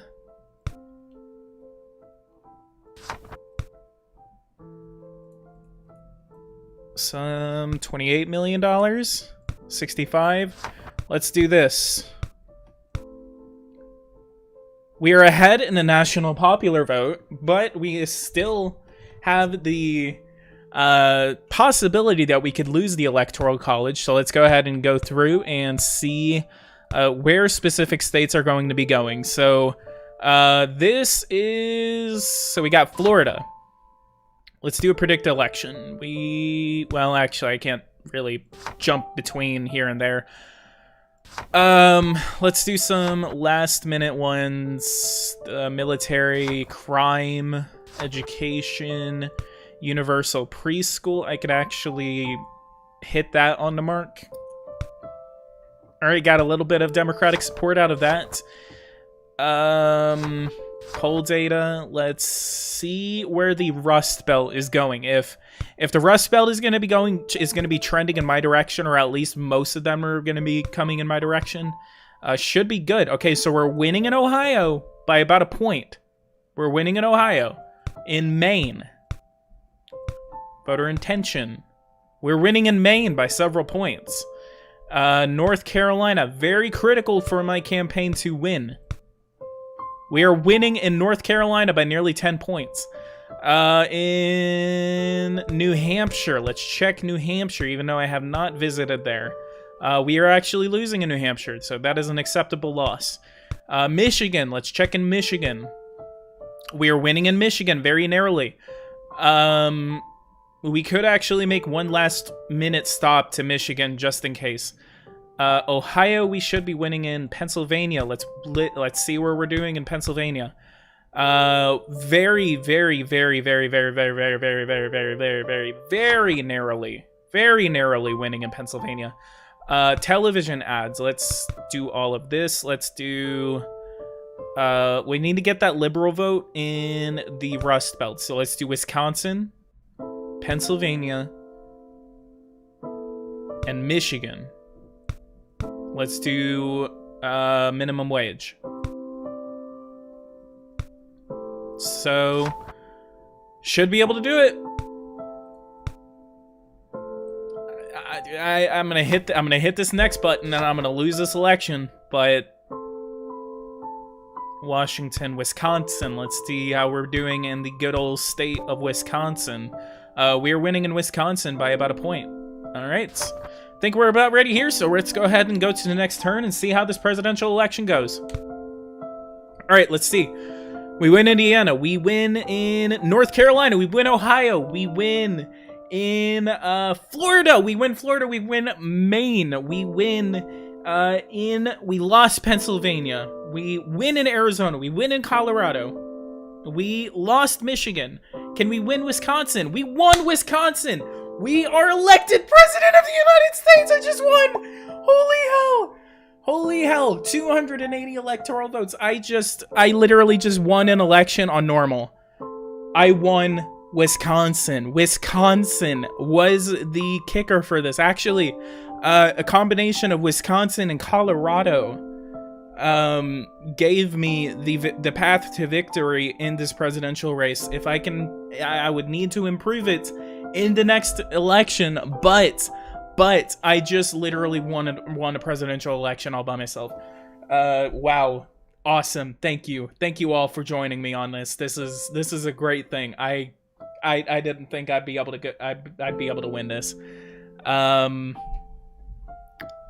Continue. Congratulations on winning the election. You did a great job starting the first week of the year. You will be president of the United States of America. That is amazing. It is a huge responsibility, but I trust you will perform the job well. Congratulations again, and good luck. Let's go ahead and go through our first year of a presidency, and then go up to the inauguration of Sean Irwin. President Sean Irwin. He is from Wichita County, Texas. From Wichita Falls, Texas, to the Republican nominee and eventual winner of the presidential election of 2028. Everyone, thank you so much for that. Let's go ahead and check on the exit polls for this presidential race. Thank you so much, Mr. You are very, very, very, very worthy opponent.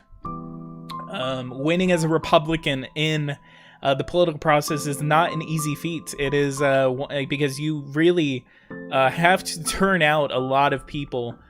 So I think my job was done well in the Rust Belt, because I actually was able to turn out a lot of people in the Rust Belt, especially it looks like in Wisconsin. Let's go to elections, federal, and let's look at exit polls. We got a map right here. Let's check on some critical states.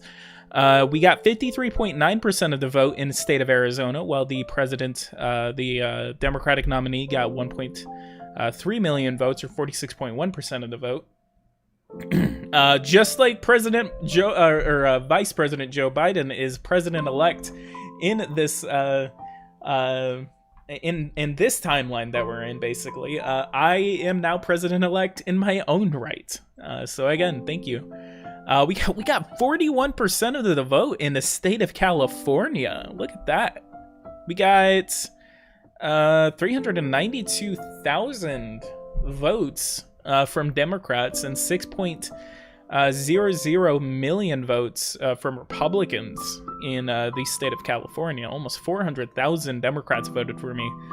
In Colorado, we barely nudged out a victory over there. Very close margins in the state of Colorado, 50.6 in to 49.4. So we probably are not going to be winning this anytime soon in the next election, unless we can actually campaign extremely hard in the same states that we did win. Because if we can win just that, literally by the same exact margin, then we could do a really good job.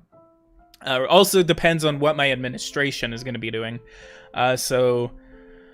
Florida, we actually pulled off a pretty good victory in the state of Florida. Pulled off about 200,000 Democrat votes, which gave me 5.2 million votes instead of 5 million votes. End abortions and Medicaid expansion. Hell yeah. Hawaii, Ohio, Illinois, I got 45% of the vote in Illinois. In Iowa, I got 52% of the vote. In Maine, I got 51% of the vote, almost 52% of the vote. In Massachusetts, I got 40% of the vote. In Michigan, I got 49.6% of the votes, and it was about 40,000 votes that separated two candidates. In Minnesota, I got 47.2% of the votes. Those Florida results look identical to the 2021. Let me actually look at Florida again. Well, no, Trump. What did? Let me look at the New York Times. What was Florida's margins in this one? 51.2 to, yeah. Actually, yeah. The Florida margins in this presidential race were literally the exact same as the one in real life. But in real life, there were 5.6 million Republicans that voted for President Donald Trump. In this gameplay, 5.2 million Republicans voted for Sean Irwin in the state of Florida. So it was different, but similar. That's a Trump margin for Florida. Yeah, it was. It very much was. Kentucky, Louisiana. What about Louisiana? How close is that usually? 58.8% of the vote. Pretty comfortable margin in Louisiana. Missouri, 58.6. Very comfortable margin. No issues there.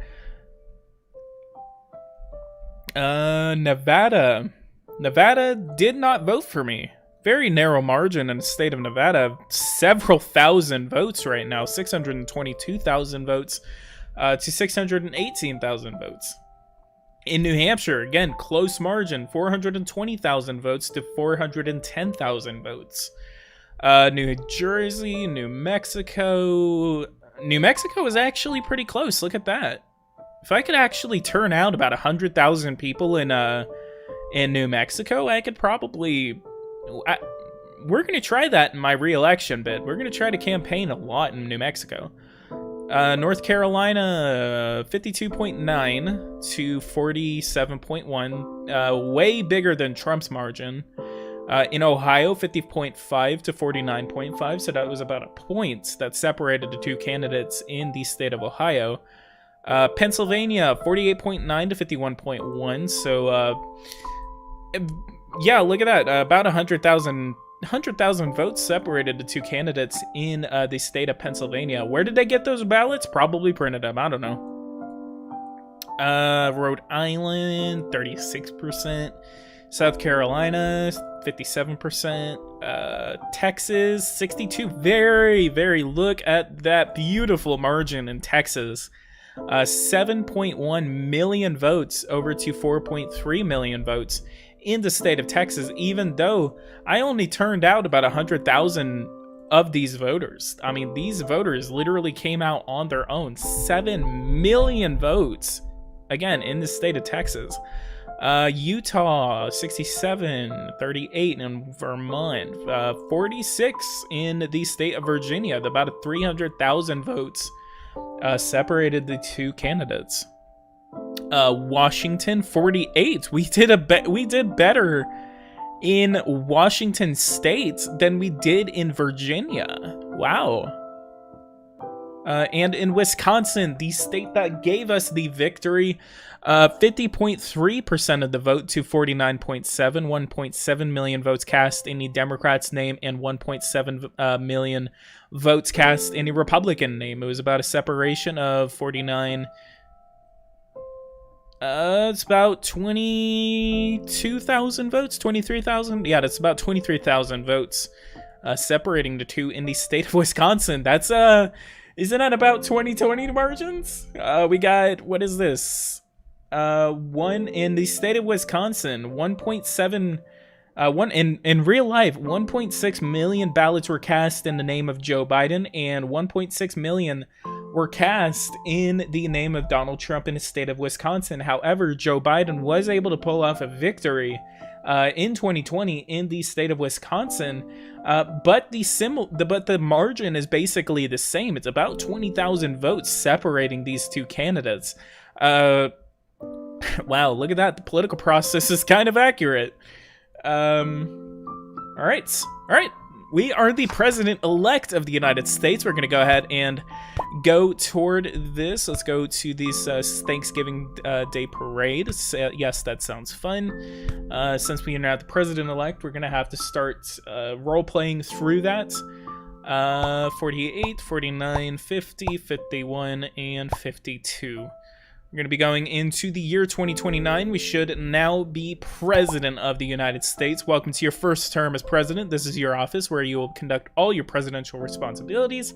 Whenever an activity is added to your schedule, you can find it in the summary tab within the office tab. If you want to create your legislation, you can go to the legislation tab and click on it that says create legislation. If you haven't made any campaign promises, you can find those in the challenges tab. Good luck.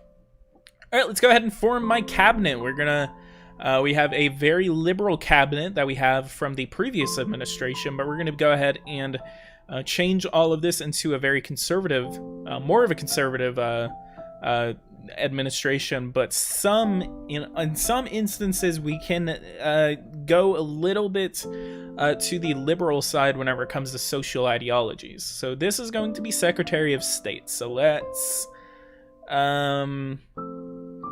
do Sanford. He's going, what is this? Select. It's just 2 select buttons. Okay, I guess. Secretary of the Treasury, let's do Fiscal. Columbus Jensen, let's pick you. For Attorney General, who do we want to be our Attorney General? Chloe Britton. Liberal, moderate. Got a moderate and then conservative. Let's pick Adriana Medelshun. She's a libertarian socially and a very conservative fiscally. So, and she's actually from New Mexico. So it's we got a New Mexico Republican in there. Let's go ahead and select her for Department of Justice. Secretary of the Interior. Let's do. Just got a lot of women right here. Very, very liberal. So he's been in office since 2021. Angela Woodward. Let's go ahead and do that. Secretary of Agriculture. We got Miranda Miyamoto. Let's pick a libertarian for that. Secretary of Commerce. Let's do Hugh Baxter. He's a liberal, though. Luciana Garcia. That's Commerce. 96. Let's go ahead and do the experience, 96%. Secretary of Labor. And then let's do Jerome Kesley. And then this is Secretary of Defense. We need Emilio Fernandez for Secretary of Defense. Secretary of Health and Human Services. Very, very large department that we're going to be handing off responsibility to a conservative. Let's do Jan Tennant. Tennant, I think it was. Tennant. Walker Melton. This is Secretary of Housing and Urban Development. We could actually... Let's do Cole Skinner. He's actually a little bit liberal, so see, places like this is where I can actually do a liberal secretary. So let's do Cole Skinner for Secretary of Housing and Urban Development. Secretary of Transportation, let's do Colin Gunn from Vermont. He's a moderate. Secretary of Energy, we have 74, Patricia Chun for Secretary of Energy. Secretary of Education, let's do 8900, Ronald Jarvis from Massachusetts. Secretary of Veterans Affairs, let's do Ernest Hall. Has the most experience, actually. Secretary of Homeland Security. I think this should be the last one. Like, actual cabinet level position. It's the very, very last one to be created. Secretary of Homeland Security.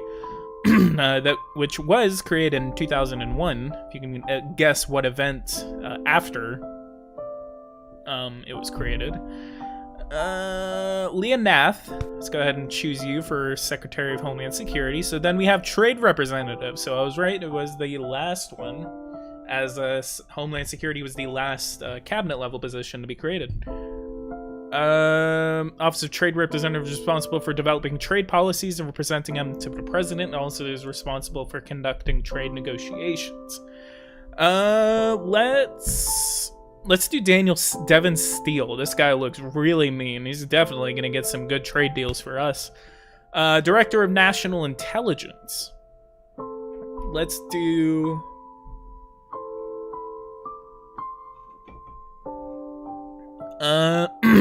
Boris Herschel.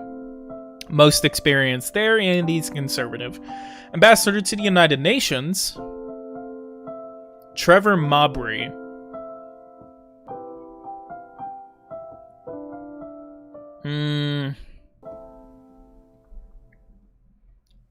Clinton Thorpe. Let's go ahead and choose you for UN Secretary. Director of the Office of Management and Budget. This is responsible for producing the president's budget. It also manages executive branches and monitors the effectiveness of agencies and programs to ensure that they comply with the president's policies. So the current director is Atatifa Mamundi. Okay, it's Mamundi. She's from North Carolina, very liberal. She's been in office since 2021. Steve Bland from Texas. We could actually... So this is Office of Budget and Management. So we have a conservative Texan with 81% experience. Norman Childers, moderate. Let's go ahead and choose Steve Bland for Director of OMB. Awesome. Director of the CIA. Who do we want to make the creator? They're the director of the CIA. We have Regina Rojas, Cassandra Mercado, and then Branford Daniel. Let's do Regina Rojas. Socially conservative, but fiscally liberal. And then is responsible for gathering and analyzing foreign intelligence relating to national security. So again, Regina Rojas will be the director of the CIA.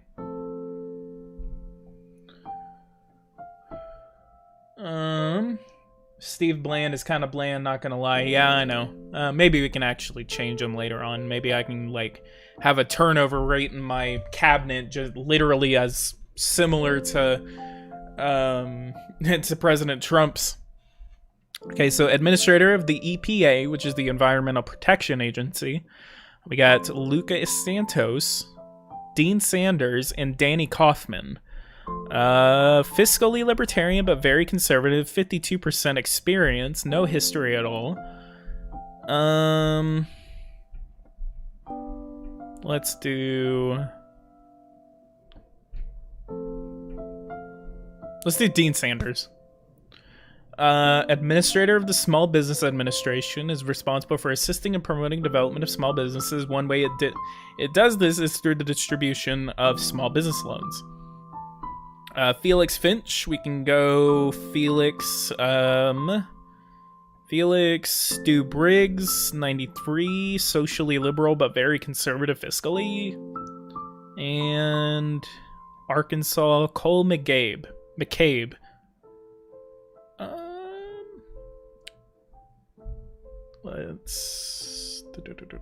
So I'll pick this guy since he's very conservative. He'll probably be conservatively giving out some loans. So we have the FBI, director of the Federal Bureau of Investigation, which is responsible for investigating federal crimes across the nation. Megan Navarro. Oh, definitely. Let's pick Megan Navarro. And then Administrator of Drug Enforcement, which is the Drug Enforcement Agency, or the DEA, which is responsible for investigating and preventing drug crime in the nation, specifically the smuggling and distribution of illegal drugs. Current administrator is Vera Pfeiffer. She is a liberal from New Hampshire, very liberal fiscally and socially. 96% experience, and has been the administrator of the DEA since 2021, since the 2020 administration came in. All right. We have Alexa Molina, very conservative. We have Bryson, who's a moderate from Alabama, for all intents and purposes. And Douglas Ballard, who is a conservative fiscally and very conservative socially. This is drug enforcement. We're gonna have a more moderate approach to drugs, so let's go ahead and pick the moderate for that position. Commissioner of the Social Security Administration. The Social Security Administration is responsible for administering the Social Security program, which provides retirement benefits to citizens. Current administrator is Cassie Ayala. Very liberal. She is from Nebraska. 75% experience, and Commissioner of the Social Security Administration from 2021 to 2029. We have Haley Arcos, who is from Maine. She is a moderate fiscally, but socially conservative. We have Reginald Lovejoy, very conservative and a conservative, and then Alexandra Handy. This is, again, the Social Security Administration. Let's go ahead and pick Mr. Lovejoy for that position. Then we have the Administrator of the National Aeronautics and Space Agency, which is, for short, NASA. NASA is responsible for the nation's civilian space program. It also implements aeronautics and aerospace research. Current Administrator is Garrett Wool, who is 50 years old, from Connecticut. Very liberal on both sides, 78% experience, and has been the administrator of NASA from 2021 to 2029. Let's go ahead and pick this one. Gonna be giving NASA a lot of money in the next couple of budget cycles, so I need a really, really good administrator. So let's look. We have Miles Yin, 45 years old, South Carolina, conservative both, and 85% experience. Yeah, let's go ahead and pick Miles Yin. He is conservative on both and has the most experience. 45 years old. Very, very young man right there. All right, select you as our next NASA administrator. Okay, hopefully it doesn't mess up like his Missouri run, LOL. Yep. That last president was so lazy to choose a new cabinet. All right, Commissioner of the Federal Communications Commission, or the FCC. The FCC is responsible for regulating interstate communications. It also regulates and oversees the radio, television, telephone, and the internet industries. Current administrator is Lillian Boggs from Ohio. And then we have Madison Peck, Cassandra Elwin, and Claire Pender. So we have... Again, I'm going to have a more moderate approach to this since it's more or less regulation. So the only ones that are really going to be going for those kinds of things are going to be some liberals. So we can do Claire Pender from the state of Kansas, fiscally liberal, and then moderately social. 86% experience, actually has the most experience, so I was going to pick her anyway. And again, this is going to be the commissioner of the FCC. Commissioner Pender. All right, that is my cabinet. I am now running fully strong with a fully functional cabinet. Let's go ahead and check the situation of the United States as the new president of the United States. We have a $3.6 trillion revenue that we actually have. Revenue, let's look at an overview of the revenue that's coming in. $1.6 trillion. Where is it? $1.6 trillion is coming in from income tax. $1 trillion is coming in from the Social Security tax, which all of that is dedicated revenue, so I'm not really touching any of this. Corporate tax, I'm getting $456 billion. Medicare tax, $340 million, again, dedicated revenue. $115 billion is coming from the federal sales tax. Gasoline tax federally is $17.2 billion. In the tobacco industry, $15 billion is coming from the sale and taxation of tobacco. Alcohol, we are taxing and getting $10.7 billion from alcohol and its consumption. And in the unemployment insurance tax, we are getting $8.4 billion, which again, dedicated revenue. So all of that is just going into the unemployment insurance fund.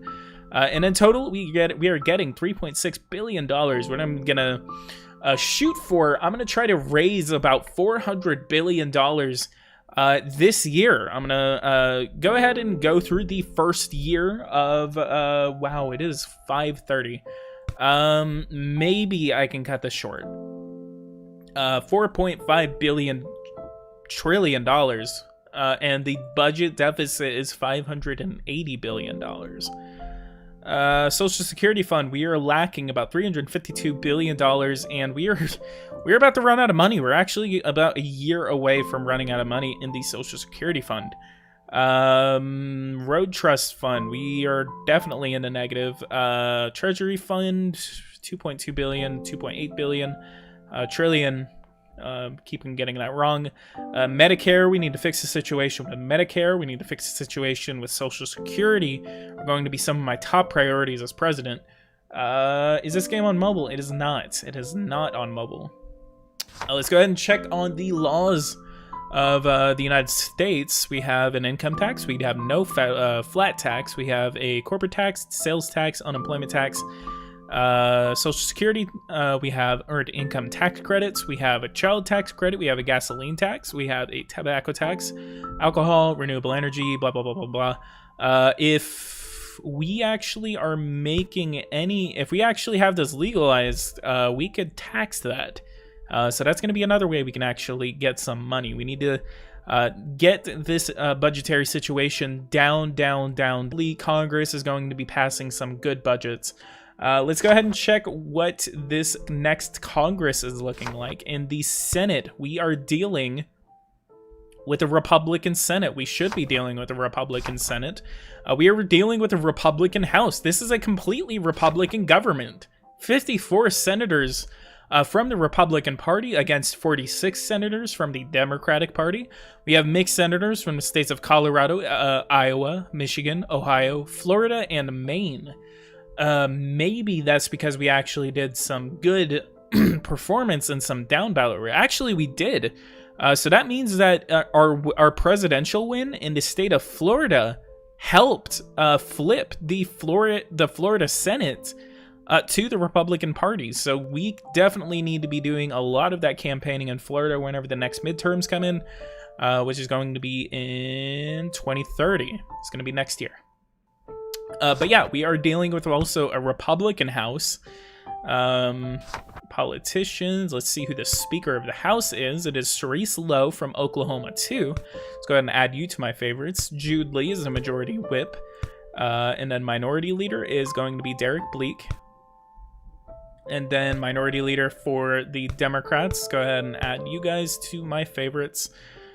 And in the Senate, let's go ahead and go to politicians. We have Isaiah Anderson, David Kinsley.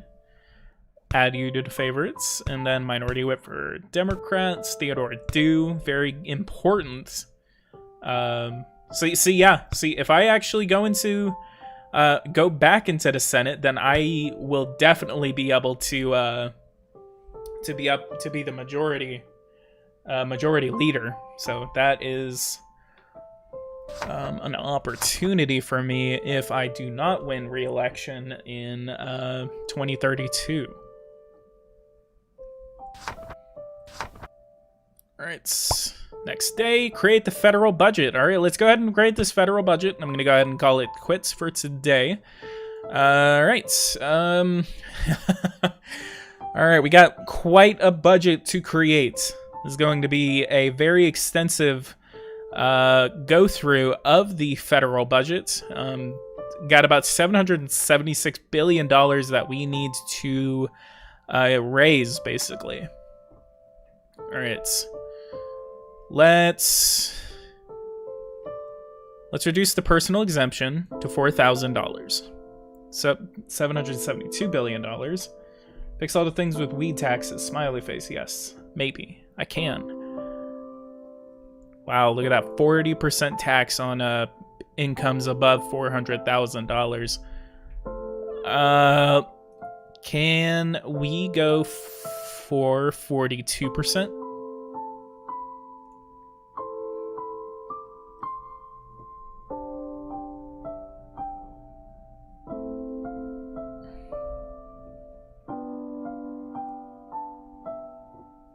Raised about $20 billion, but see, we're giving out $72 billion in tax credits, another $154 billion. Let's reduce this to $2,500, and then the childless rate to 800.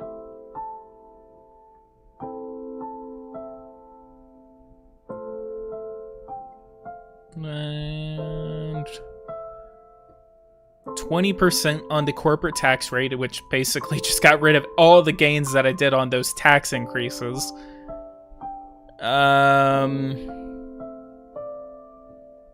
You know what? Maybe we can do a temporary increase in the corporate tax. No. Let's do 21.25. So that's a reduction, but not that much of a reduction. And then let's do a 30-cent tax rate on the federal gasoline tax. This is pretty boring. I know it's kind of boring to a lot of you guys, but I want to fix the situation. Let's shoot to put the eligibility rate age of Social Security to 70. We need to increase it, and just as Joe Biden's going to do, we are going to increase the Social Security payroll tax. That actually solves our issue with Social Security revenue, $1.06 trillion to $1.01 trillion. Let's go ahead and leave it like that. Medicare. Wow. Let's do 70 years old for Medicare eligibility. And then let's increase it. Wow, it's literally Medicare and Medicaid that are killing my budget. Look at that. Just a little bit of an increase in the payroll taxing, and these situations really help out. No, none of that. Let's increase the payroll tax rate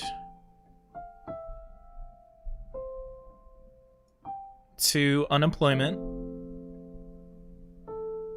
And raise some more money with the sales tax increase. There's a lot for a Republican president just now getting in. Like, this is a lot of tax increases for me, but we're gonna see what the Republicans want to do with this. Administrative costs, we're gonna keep that maxed out. $550 billion is going toward interest payments on our $26 trillion worth of debt. The federal government currently owes $26.0 trillion to domestic and foreign investors. Until that debt is paid off, the federal government must make interest payments to those investors. Current expenditure on those interest payments is $550 billion. Okay, that's going to be taxes and treasury. Let's go over to Secretary of Health and Human Services. So we've already messed with that. Medicaid. We could lower... No.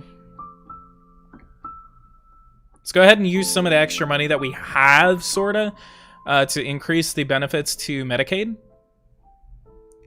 Medicaid expansion. We could actually get rid of the Medicaid expansion.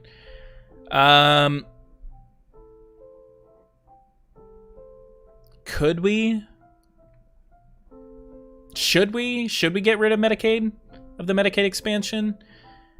God, we could. That would save us $75 billion. Got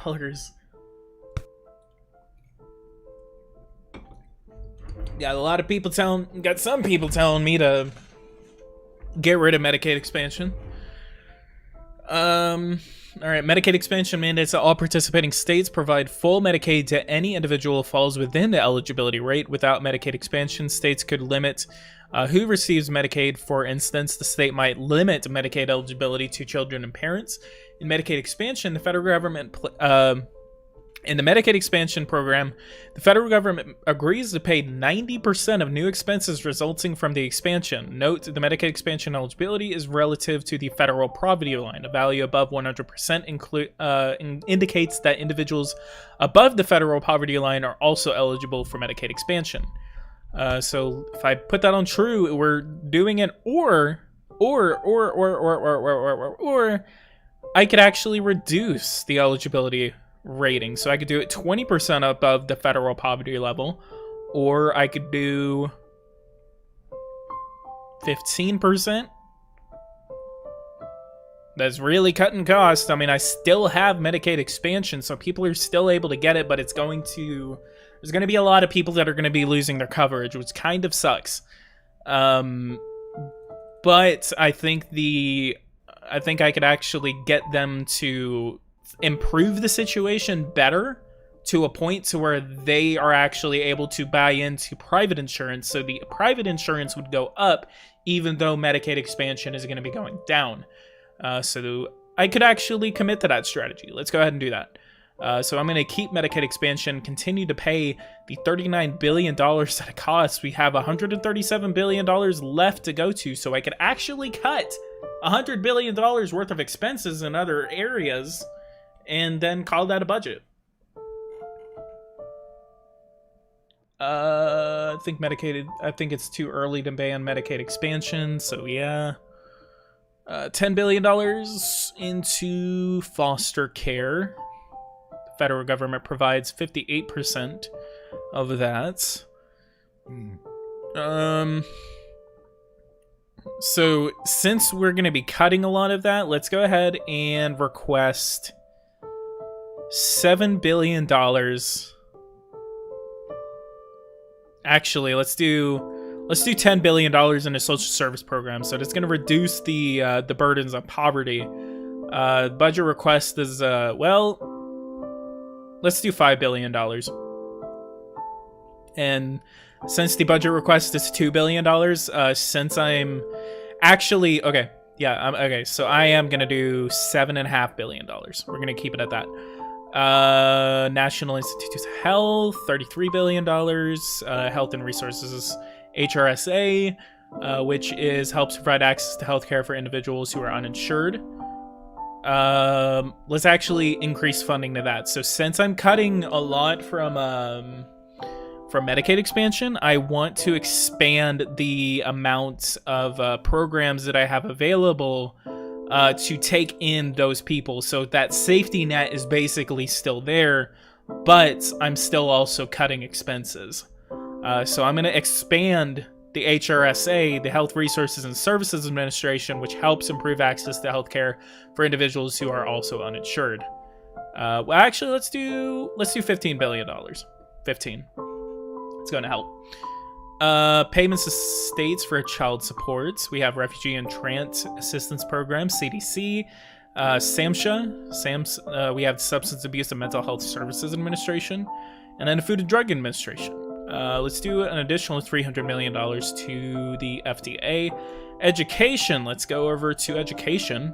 Go up to the top. Universal preschool is going to cost $62 billion. We can do that at a later time. Preschool programs for low-income children, $4 billion.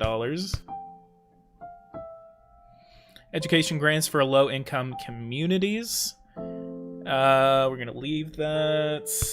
$13 billion if I got free community college. We're going to leave that for now.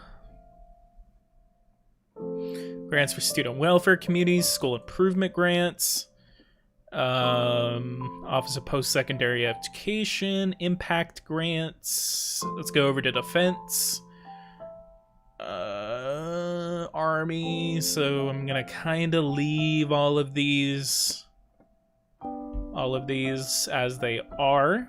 Well, actually, let's do an additional $500 million, $600 million to the Corps of Engineers. That's basically, which is responsible for constructing public works such as canals and flood protection projects. Let's see, $12.5 billion. Defense, Veteran Affairs.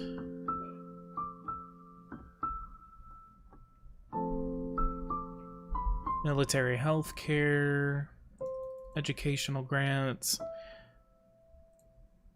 This is literally like the one of the only times y'all will ever see me just slowly go throughout these entire things. I really highly doubt. I mean, this is my budget. This is the president's budget. But look at that. Social Security Trust Fund actually goes up. Justice Department. Energy. Office of Nuclear Energy. Let's go ahead and give that full funding. I'm going to go ahead and give the Office of Nuclear Energy full funding. And what about renewables? Let's give less money to the Fossil Energy. Office of Fossil Energy provides funding to the Office of Fossil Energy, which is responsible for exploration and development of fossil fuel sources and technologies. Actually, let's go ahead and expand that to about $1 billion. Radioactive waste, fully funded. National Nuclear Security Administration, overseeing the nuclear weapons, which is part of the... should be the Energy Department. you're still doing the budget. Yes, sir. Is this boring for you already? I'm literally just trying to equal out this budget right here. Just give me a little bit more time. Give me a little bit more economic support. Yep. Go ahead and cut that funding. $1.5 billion. Development assistance. Let's cut. Global health programs. Let's cut. About $1.5 billion from that. Let's cut $400 million from USAID. International organizations. Let's cut $1 billion.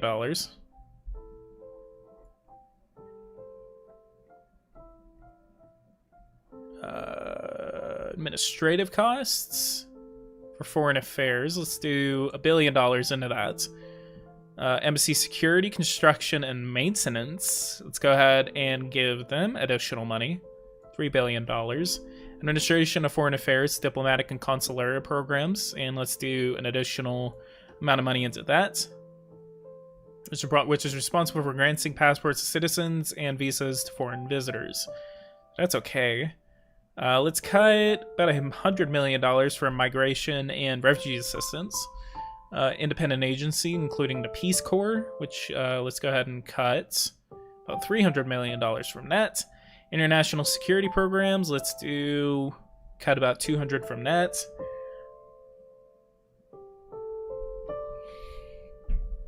Foreign military financing, let's cut about $1.3 billion from.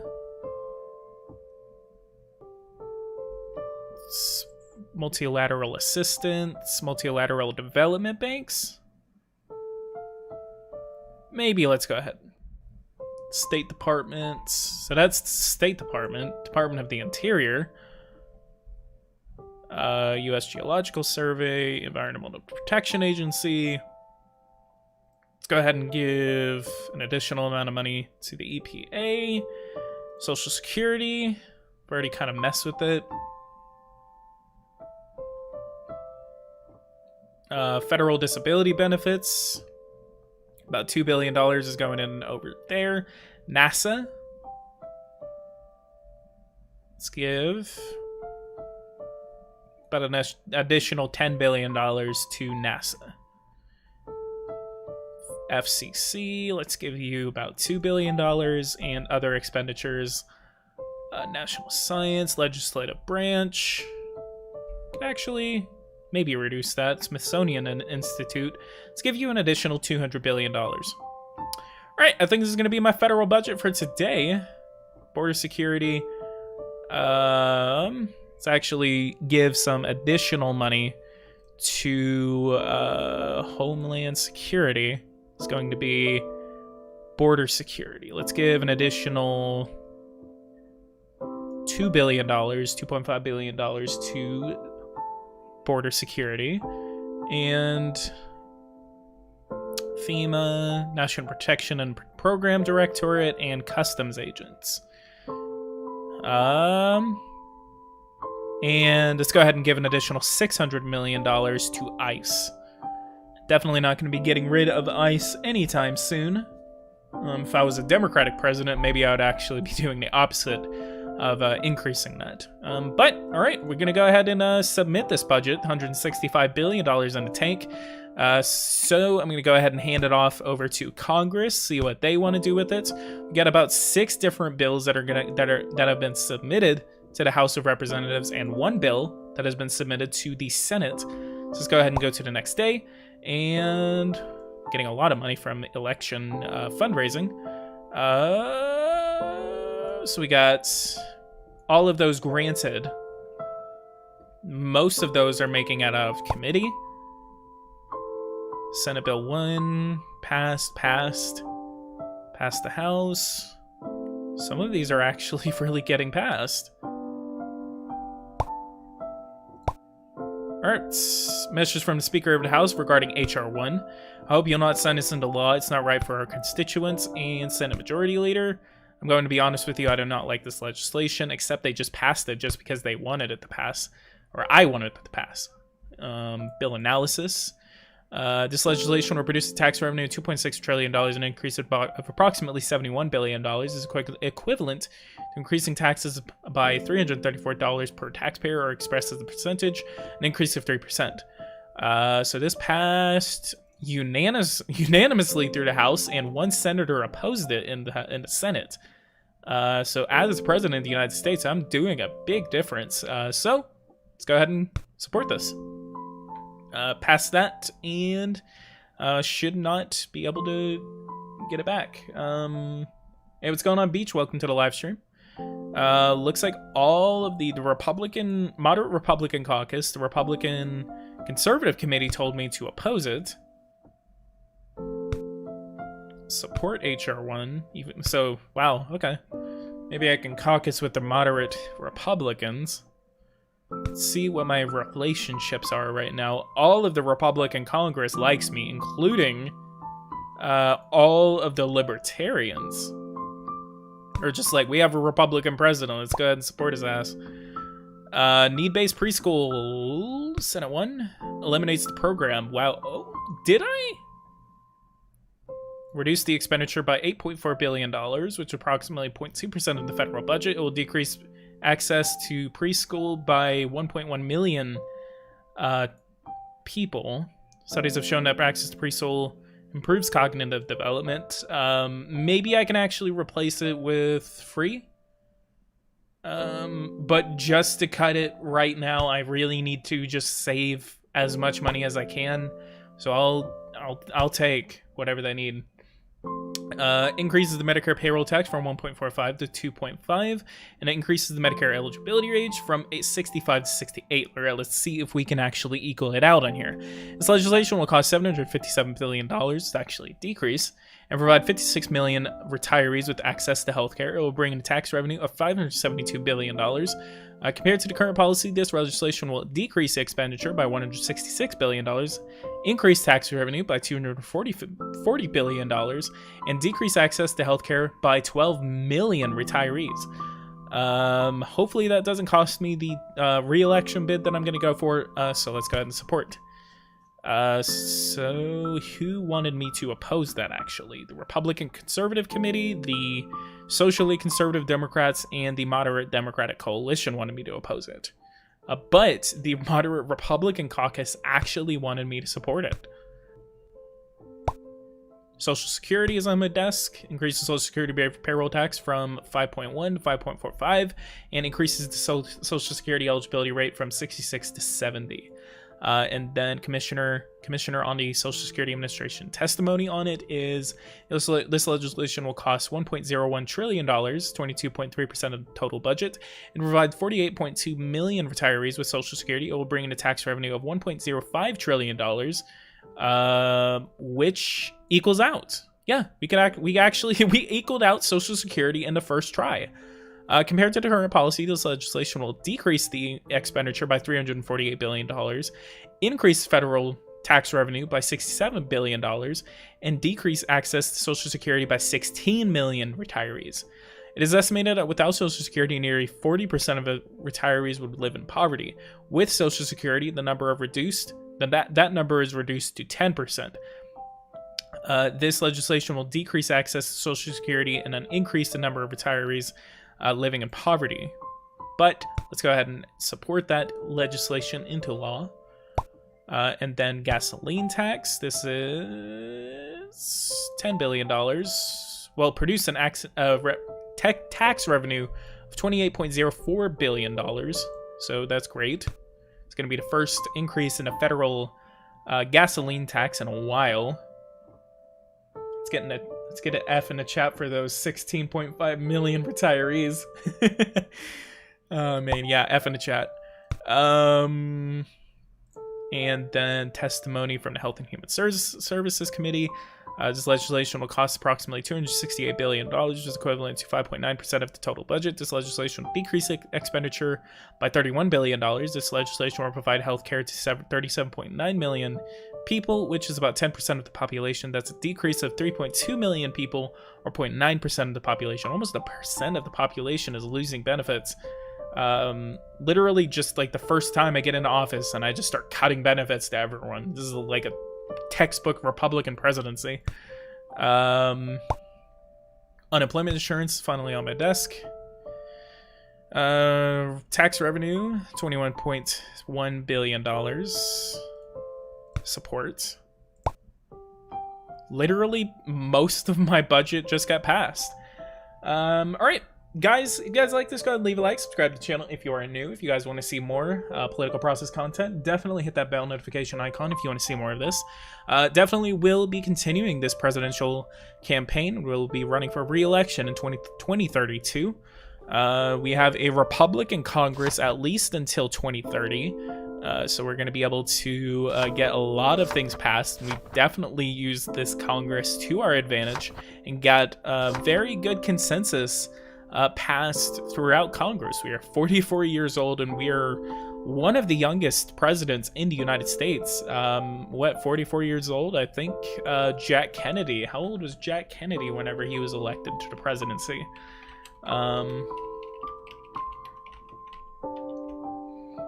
Jack Kennedy, how old was he? He was 43 years old, so we're around the same age as Jack Kennedy whenever he was first elected in 1960. Jack Kennedy, as of right now, is about the youngest president that the United States has ever had. And if Sean Irwin was actually real, he would have been... So I think... Whenever I got elected, I was about 43, so I was, yeah, just about the same age as Jack Kennedy. For those if you don't know who Jack Kennedy is, I'm talking about John F. Kennedy. Whenever you're actually talking about the Kennedys and all that, there's different names that you can really call him by. John F. Kennedy, people just called him Jack. So whenever he was campaigning in 1960, everyone just literally just said Jack. Whenever his brother was actually running, and whenever his brother was actually Attorney General under the Kennedy administration, they called him Bobby, even though his first name was actually Robert. So Robert F. Kennedy was the brother of John F. Kennedy, and they called him Jack and Bobby. So in 1968... unfortunately, Bobby Kennedy was campaigning, and he was actually running for president. Bobby Kennedy was trying to run for president in 1980, and he would have won. But unfortunately, a Palestinian Liberation Organization member, just after he had actually won the California primary, he lost and actually got shot by someone. He was sorry about that. Whenever Jack Kennedy or Bobby Kennedy was actually running in 1968, Bobby was shot and killed by a Palestinian Liberation Organization sympathizer, and it killed him basically on the spot. And then in 1968, that was also the year that Martin Luther King was also killed. So it was a very, very contentious year. And 1968 is one of the most interesting years, honestly, I've ever really researched. It's so I definitely would recommend that you guys research it too. Just the events that happened. You think 2020 is bad? Look at 1968. 1968 is 2020 is basically child's play compared to 1968. But anyway, guys, if you guys like this, go ahead and leave a like, subscribe to the channel if you are new. If you want to see more content like this, hit that bell notification icon. Definitely, let's go ahead and get up to 30 likes on this video. But again, leave a like, subscribe to the channel if you are new, and I'll see you guys in the next one. Thank you guys so much for watching, and take care.